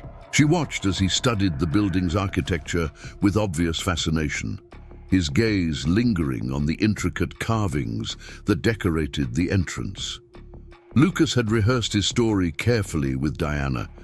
He was a traveler, raised by his uncle, in a remote area, seeking to make a new life for himself. The tale held enough truth to ring sincere while protecting the secrets he needed to keep. As he walked through the town, he silently practiced the details, preparing for the inevitable questions his arrival would bring. The morning market was setting up in one corner of the square, and Lucas found himself drawn to the activity.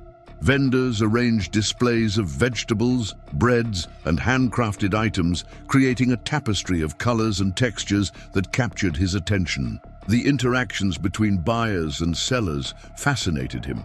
The casual exchanges, the haggling, the social dynamics that played out in each transaction. Thomas Reed, making his morning patrol, noticed the newcomer's interest in the market. The deputy observed how the young man moved through the crowd with a strange combination of grace and uncertainty, like someone learning to dance to unfamiliar music. There was something compelling about him that made Thomas adjust his route to keep the stranger in view. The scent of fresh bread drew Lucas to the bakery, where Mary Henderson was pulling golden loaves from her ovens. The warmth and aroma awakened memories of Diana, teaching him to find wild grain and make simple flatbreads over campfires. These thoughts brought a wave of homesickness that surprised him with its intensity. Inside the bakery, Lucas experienced his first direct interaction with the townspeople. Mary's friendly greeting gave him the opportunity to practice his prepared story, and he found himself relaxing slightly as she responded with warm interest. The simple act of purchasing bread became a lesson in human customs, the exchange of money, the social niceties, the careful dance of conversation between stranger and local. As the morning progressed, Lucas made his way through the town, each new encounter adding to his understanding of this world. He found himself outside the school, watching children play in the yard during their morning break. Their laughter and energy reminded him of the young animals he had observed in the forest, though their games followed different patterns. Anna Thompson noticed the young man watching the schoolyard and approached him with professional concern. His explanation about being new to town and curious about local institutions seemed genuine, and she found herself sharing information about Silverbrook's education system. Something in his eager attention and thoughtful questions touched her teacher's heart. The town clinic drew Lucas like a magnet, its connection to healing making it feel somewhat familiar. Through the windows, he could see Maggie Chen working with her herbs and medicines. The sight of her traditional healing methods alongside modern medical equipment sparked his interest. Here was someone who might understand the bridge between natural and human healing. David Chen was leaving the clinic as Lucas approached, and the two young men's eyes met with mutual curiosity. David recognized something in the newcomer's bearing that suggested shared interests, particularly when Lucas asked carefully worded questions about local healing practices. Their brief conversation laid the groundwork for what might become a significant connection. Throughout the day, Lucas continued his exploration of Silverbrook, each new discovery adding to his growing map of human society. He learned to navigate the subtle boundaries between public and private spaces, to recognize the unspoken rules that governed social interactions, to blend into the flow of town life while maintaining his necessary secrets. The town archive provided a wealth of information about Silverbrook's history and culture. Emma Sullivan found herself impressed by the newcomer's genuine interest in local records and traditions. His questions revealed both intelligence and sensitivity to the town's heritage. Though she noticed he seemed particularly interested in accounts of the forest and its mysteries. As afternoon approached, Lucas found himself near the mayor's residence, its impressive structure drawing his attention. Through an open window, he caught a glimpse of Rose Anderson in her wheelchair, her pale face turned toward the garden. Something about her presence stirred a deep response in him, perhaps recognition of another soul caught between worlds. The day's experiences began to overwhelm Lucas with their intensity. Every interaction, every new sight and sound required careful attention and response. He found refuge in the small town park, its trees offering a familiar comfort, even though they grew in ordered rows, unlike their wild forest cousins. Sitting on a bench, he processed everything he had learned about this new world. James Cooper observed the stranger's retreat to the park, noting how he seemed to find comfort among the trees. The head of security had been receiving reports about the newcomer throughout the day, all benign, even positive, but his protective instincts required him to maintain awareness of any unknown elements in his town. As evening approached, Lucas prepared to return to the forest for the night. His first day among humans had taught him more than he could have imagined, about their customs and connections, their strengths and vulnerabilities, their similarities to and differences from the world he knew. Each lesson came with its own emotional weight, its own implications for his future. The sunset painted Silverbrook in golden light as Lucas made his way back toward the forest. Behind him, the town settled into its evening routines, windows lighting up one by one, the day's activities winding down into quieter rhythms. He carried with him a mind full of new experiences and a heart both excited and uncertain about the path ahead. Diana waited at the forest's edge, her human form barely visible in the gathering dusk. Her golden eyes searched Lucas's face as he approached, reading the impact of his first day among humans. Their embrace carried the weight of shared understanding. This was only the beginning of a journey that would challenge them both in ways they had yet to fully comprehend. Time flowed differently in Silverbrook as autumn deepened into winter. Lucas found himself increasingly woven into the fabric of town life, his presence becoming familiar to the townspeople who had once viewed him with curiosity. The crisp morning air carried the scent of wood smoke as he made his daily walk from the forest edge into town. his steps now confident on the cobblestone streets that had once felt so foreign beneath his feet. Through careful observation and gentle questioning, Lucas had learned more about Rose Anderson's condition. The whispered conversations in the market, the concerned glances from townspeople as they passed the mayor's house, the quiet discussions. In Maggie Chen's clinic, all painted a picture of a beloved daughter whose mysterious illness defied both modern medicine and traditional healing. William Anderson noticed the young stranger's interest in his daughter's condition. The mayor had grown accustomed to seeing Lucas around town, appreciating the quiet respect and genuine concern he showed when asking about Rose. Something about the young man's demeanor suggested wisdom beyond his years, a depth of understanding that set him apart from others who had offered sympathy. In the town clinic, Lucas had begun spending time with David Chen, carefully sharing his knowledge of herbal remedies while concealing their magical origins.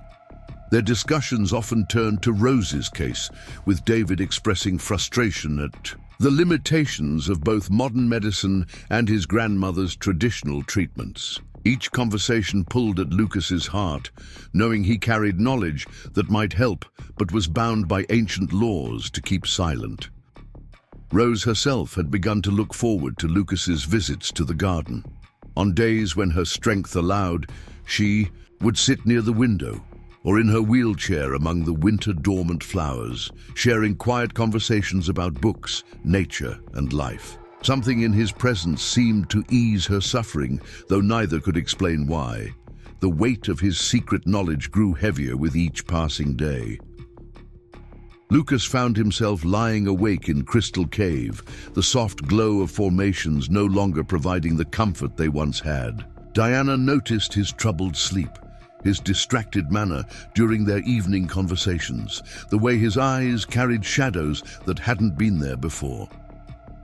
One particularly cold morning, Lucas arrived at the mayor's house to find unusual activity.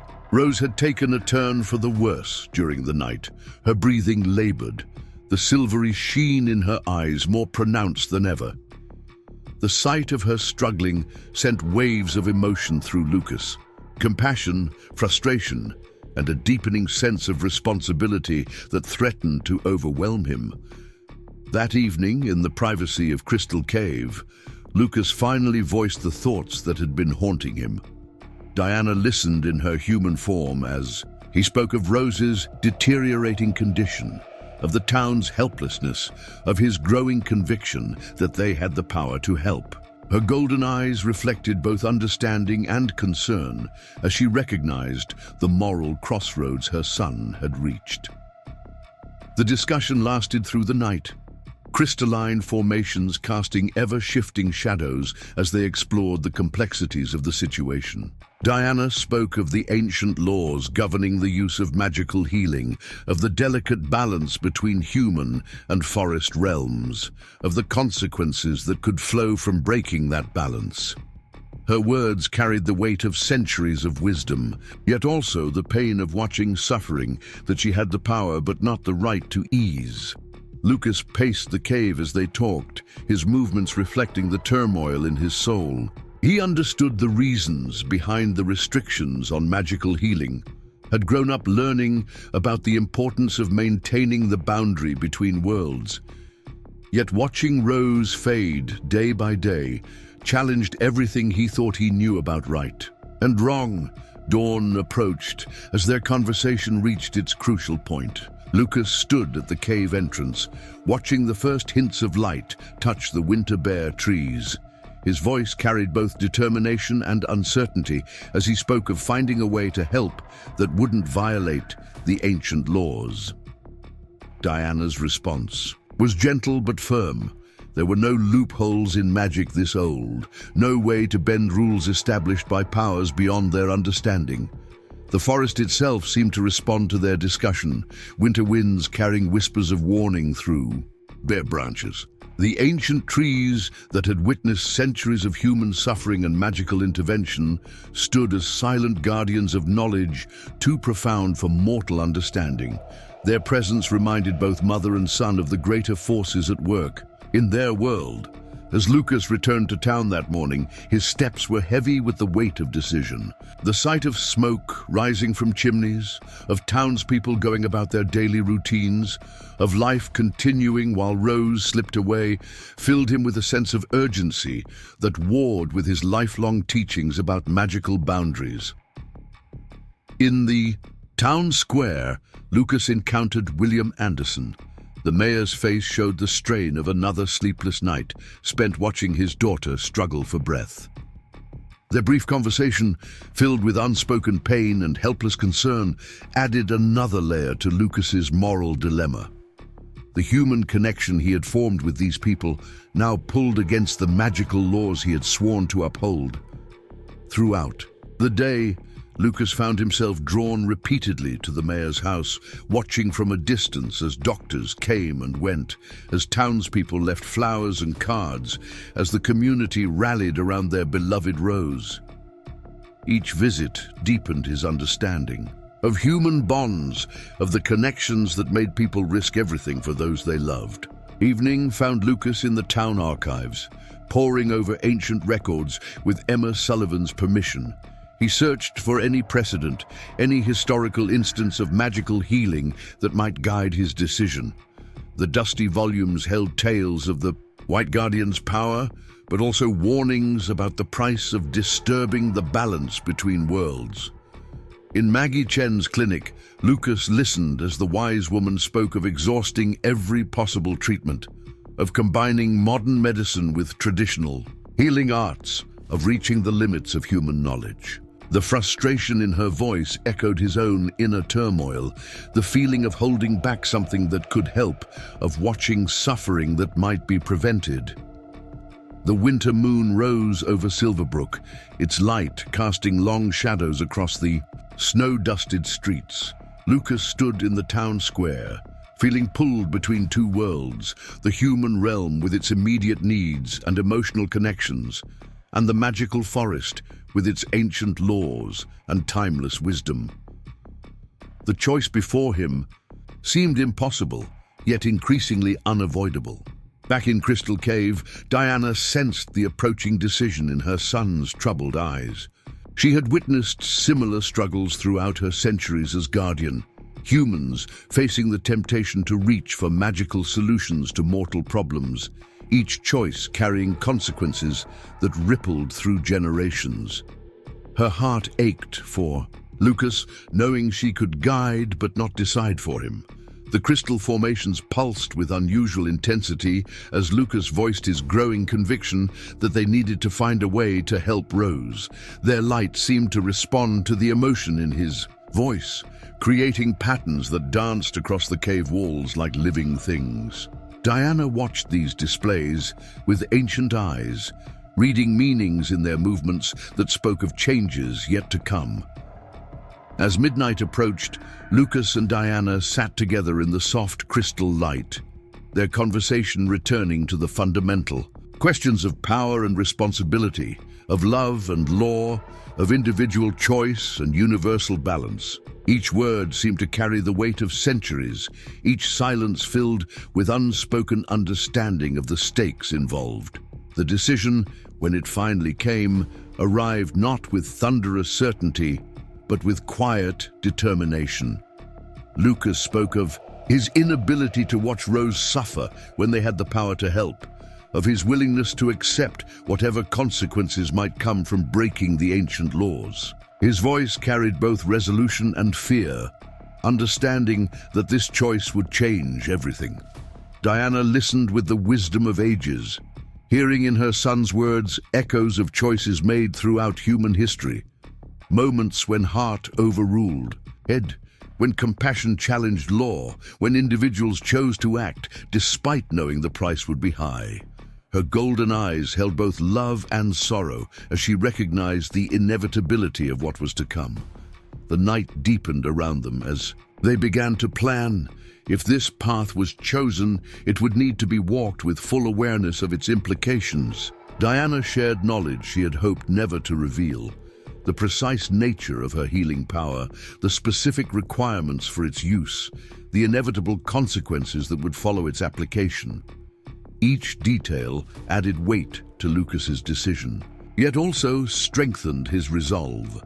Outside their cave, the winter wind sang through bare branches, carrying messages between ancient trees. The forest itself seemed to respond to the magnitude of the choice being made within its bounds, its very essence shifting in subtle ways that only the most sensitive could detect.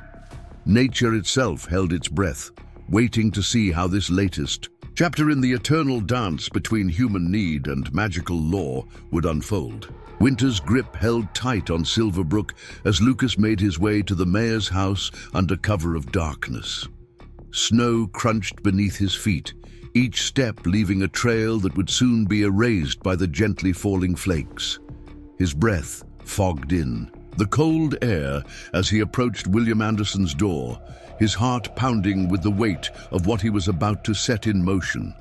The mayor's face showed surprise at the late-night visitor, but concern for his daughter overcame any hesitation. Lucas spoke carefully, his words chosen with precision, sharing just enough of the truth to gain trust while protecting the deeper secrets he carried.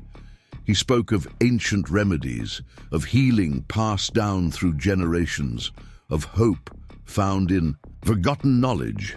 William Anderson listened with increasing attention as Lucas explained his plan.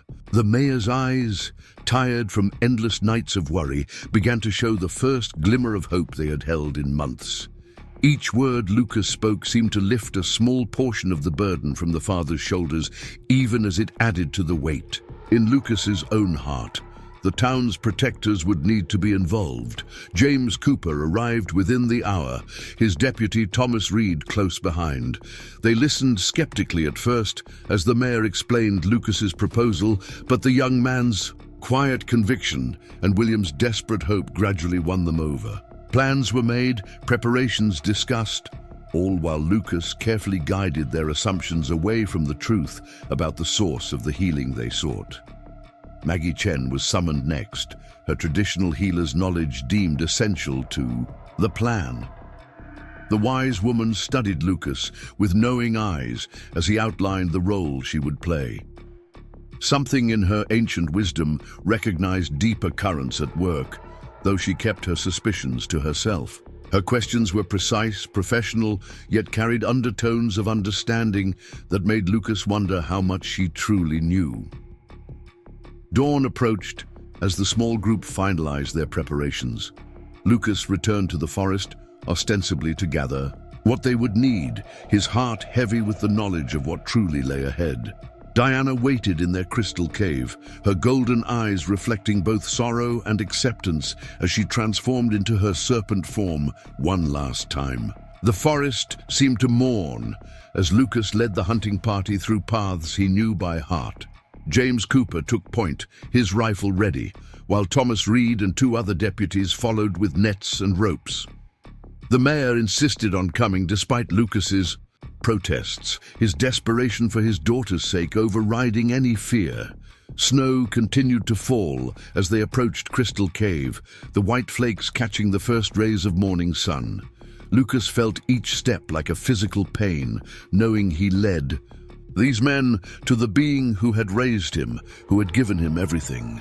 The cave entrance loomed ahead, dark against the white landscape, waiting like an open mouth. Diana had positioned herself exactly as they had planned, her magnificent white form coiled in the cave's main chamber. The hunting party froze at the sight of her, their breath catching at the reality of the legendary White Guardian. Even James Cooper's experienced hands trembled slightly on his rifle as he beheld the creature from Silverbrook's oldest stories. The capture went according to plan. Too smoothly, Lucas knew, though the others attributed their success to good preparation. Diana offered token resistance, making their victory seem earned while ensuring no one was harmed. The ropes and nets fell into place as if guided by an unseen hand, which in truth they were. Through it all, Diana's golden eyes remained fixed on Lucas, carrying messages that only he could read. Love, forgiveness, understanding, each glance held centuries of wisdom and acceptance.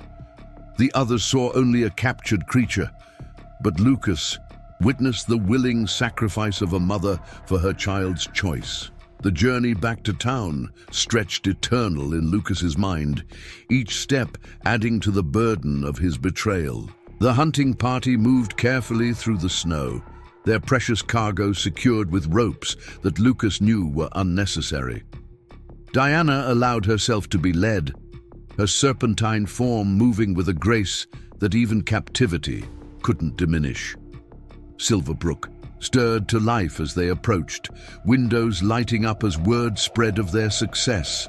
People emerged from their homes despite the early hour and cold, forming a silent crowd that followed the procession to the mayor's house. The air thrummed with anticipation and ancient magic as the White Guardian was brought to where Rose waited. Inside the mayor's house, Rose lay pale against her pillows, the silvery sheen in her eyes brighter than ever.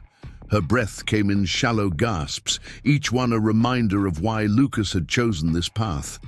The sight of her suffering strengthened his resolve even as it tore at his heart.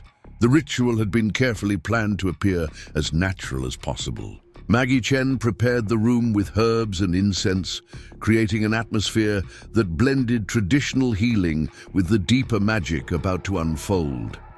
The townsfolk gathered outside sang hymns that seemed to echo the forest's own music, bridging the gap between human and natural worlds.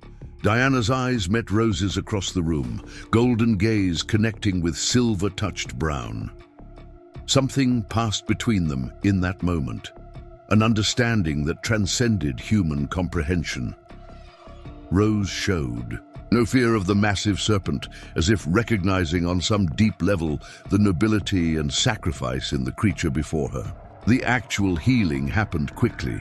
Diana struck with precision, her fangs delivering the magical cure directly into Rose's bloodstream. The girl gasped once, her body arching, then fell back onto her pillows as color flooded her cheeks.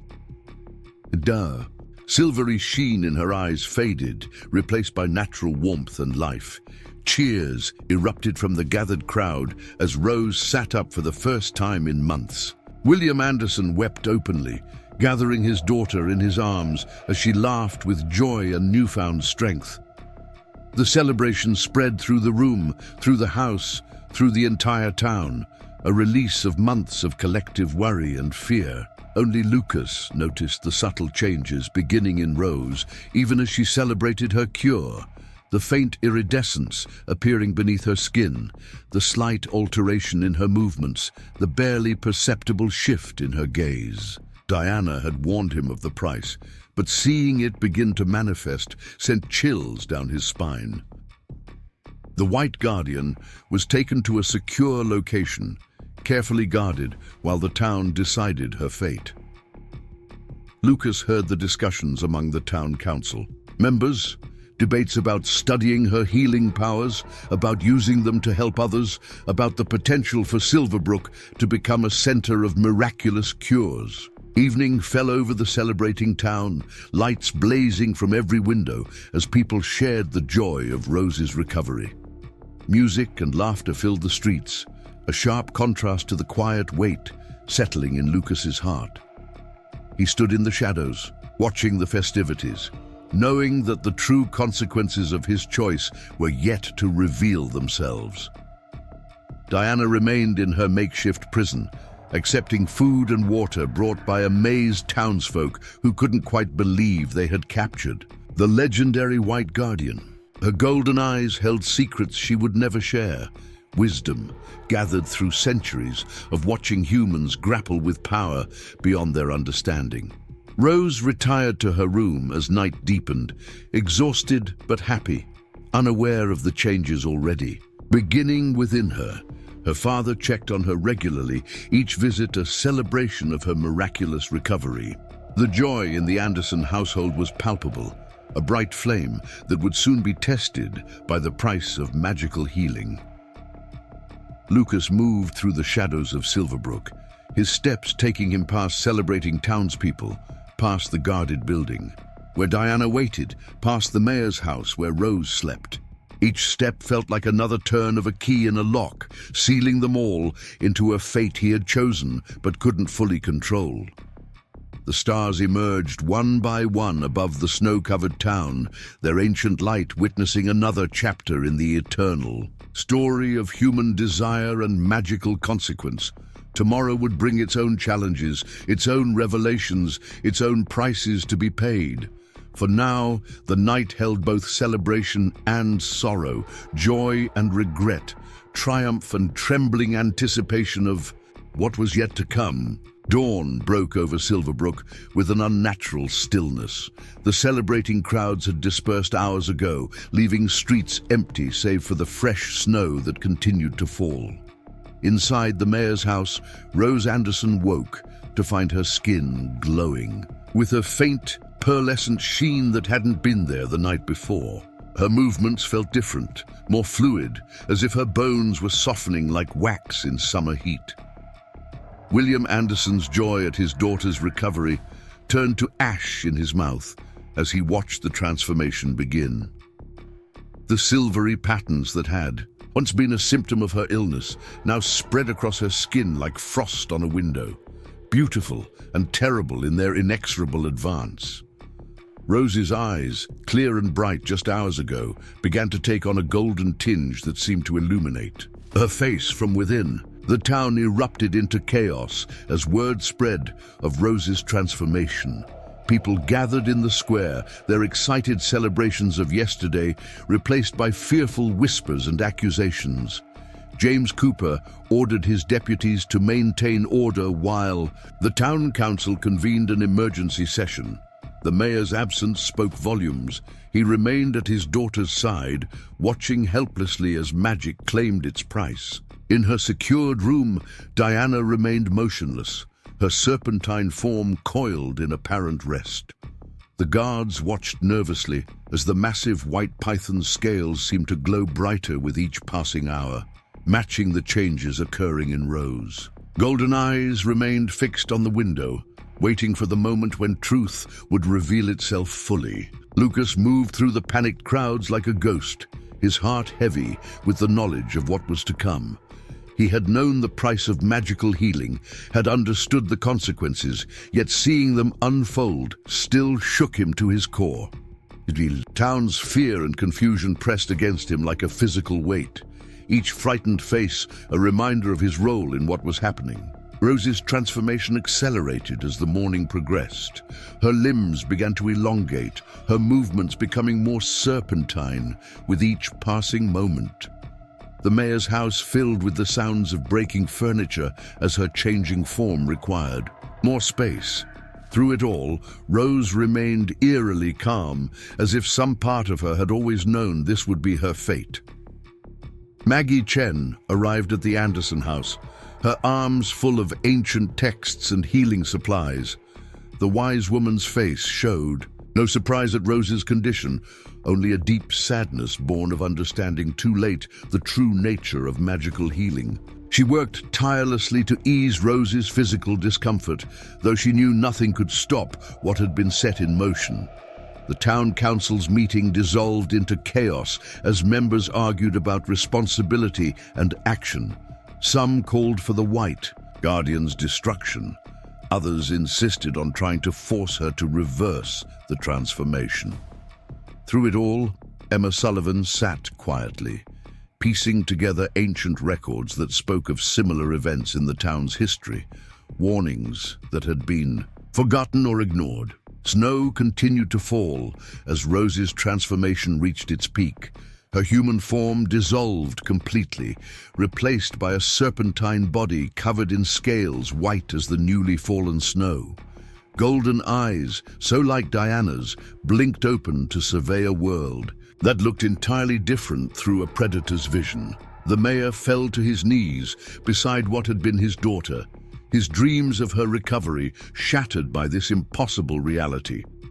The news of Rose's complete transformation spread through Silverbrook like wildfire. The town's fear turned to anger, and the angry mob that formed outside the building holding Diana carried torches despite the daylight.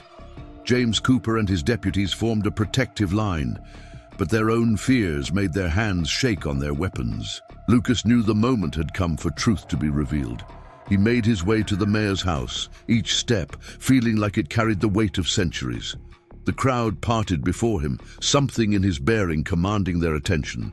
As he entered Rose's room, now transformed into a space that could accommodate her serpentine form, he felt the last pieces of his old life falling away. Diana's guards reported that the White Guardian had vanished from her secured room, though the doors remained locked and windows intact. Panic spread through the town at the news until the massive white python appeared in the mayor's house, moving with impossible grace through halls and doorways to reach Rose's room. The sight of two enormous serpents, one ancient and wise, one newly transformed, struck the gathered townspeople silent.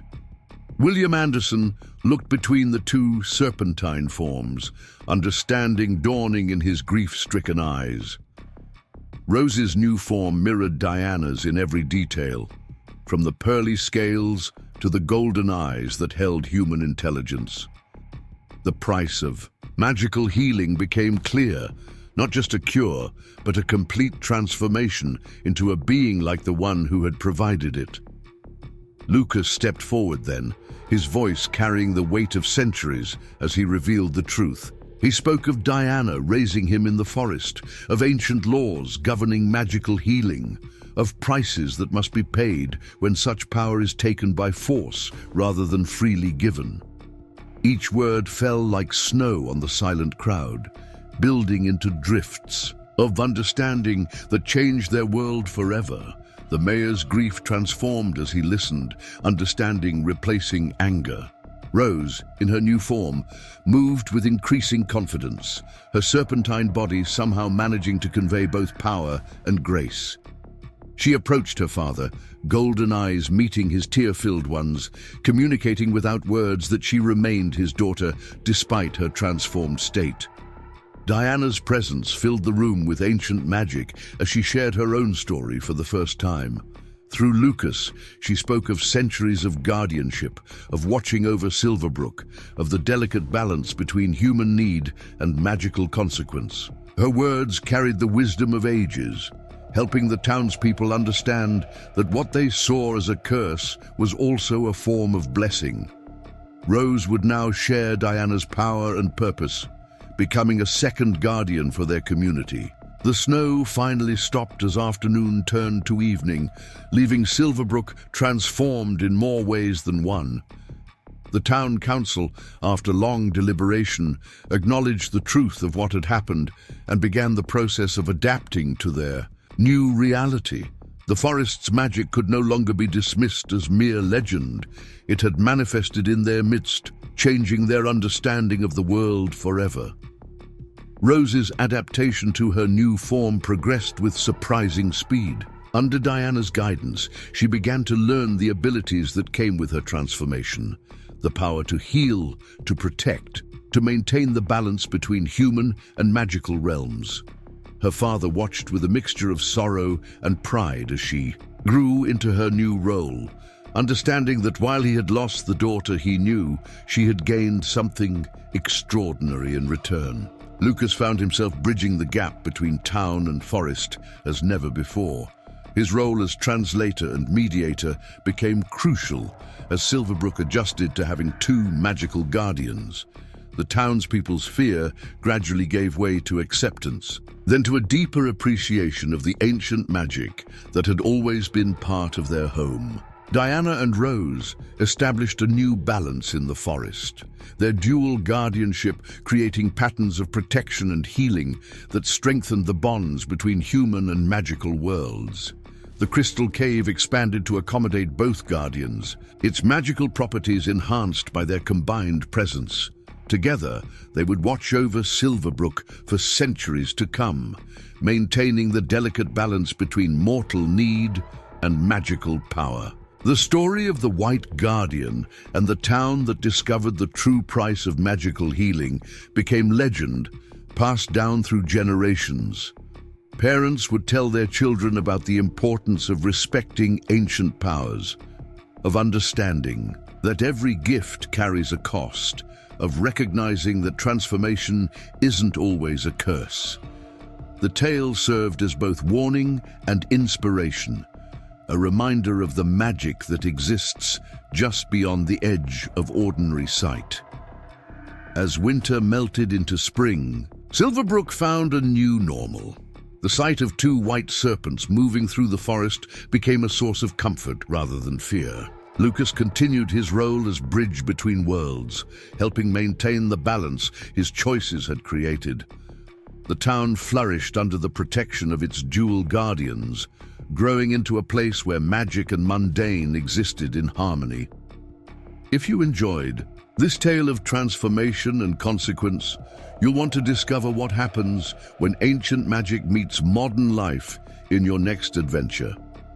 Another extraordinary story awaits, where the impossible becomes reality and every choice carries power.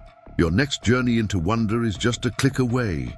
The snow had stopped falling in Silverbrook, but the magic remained, waiting to enchant those who dare to believe in powers beyond ordinary understanding. What extraordinary tale will capture your imagination next?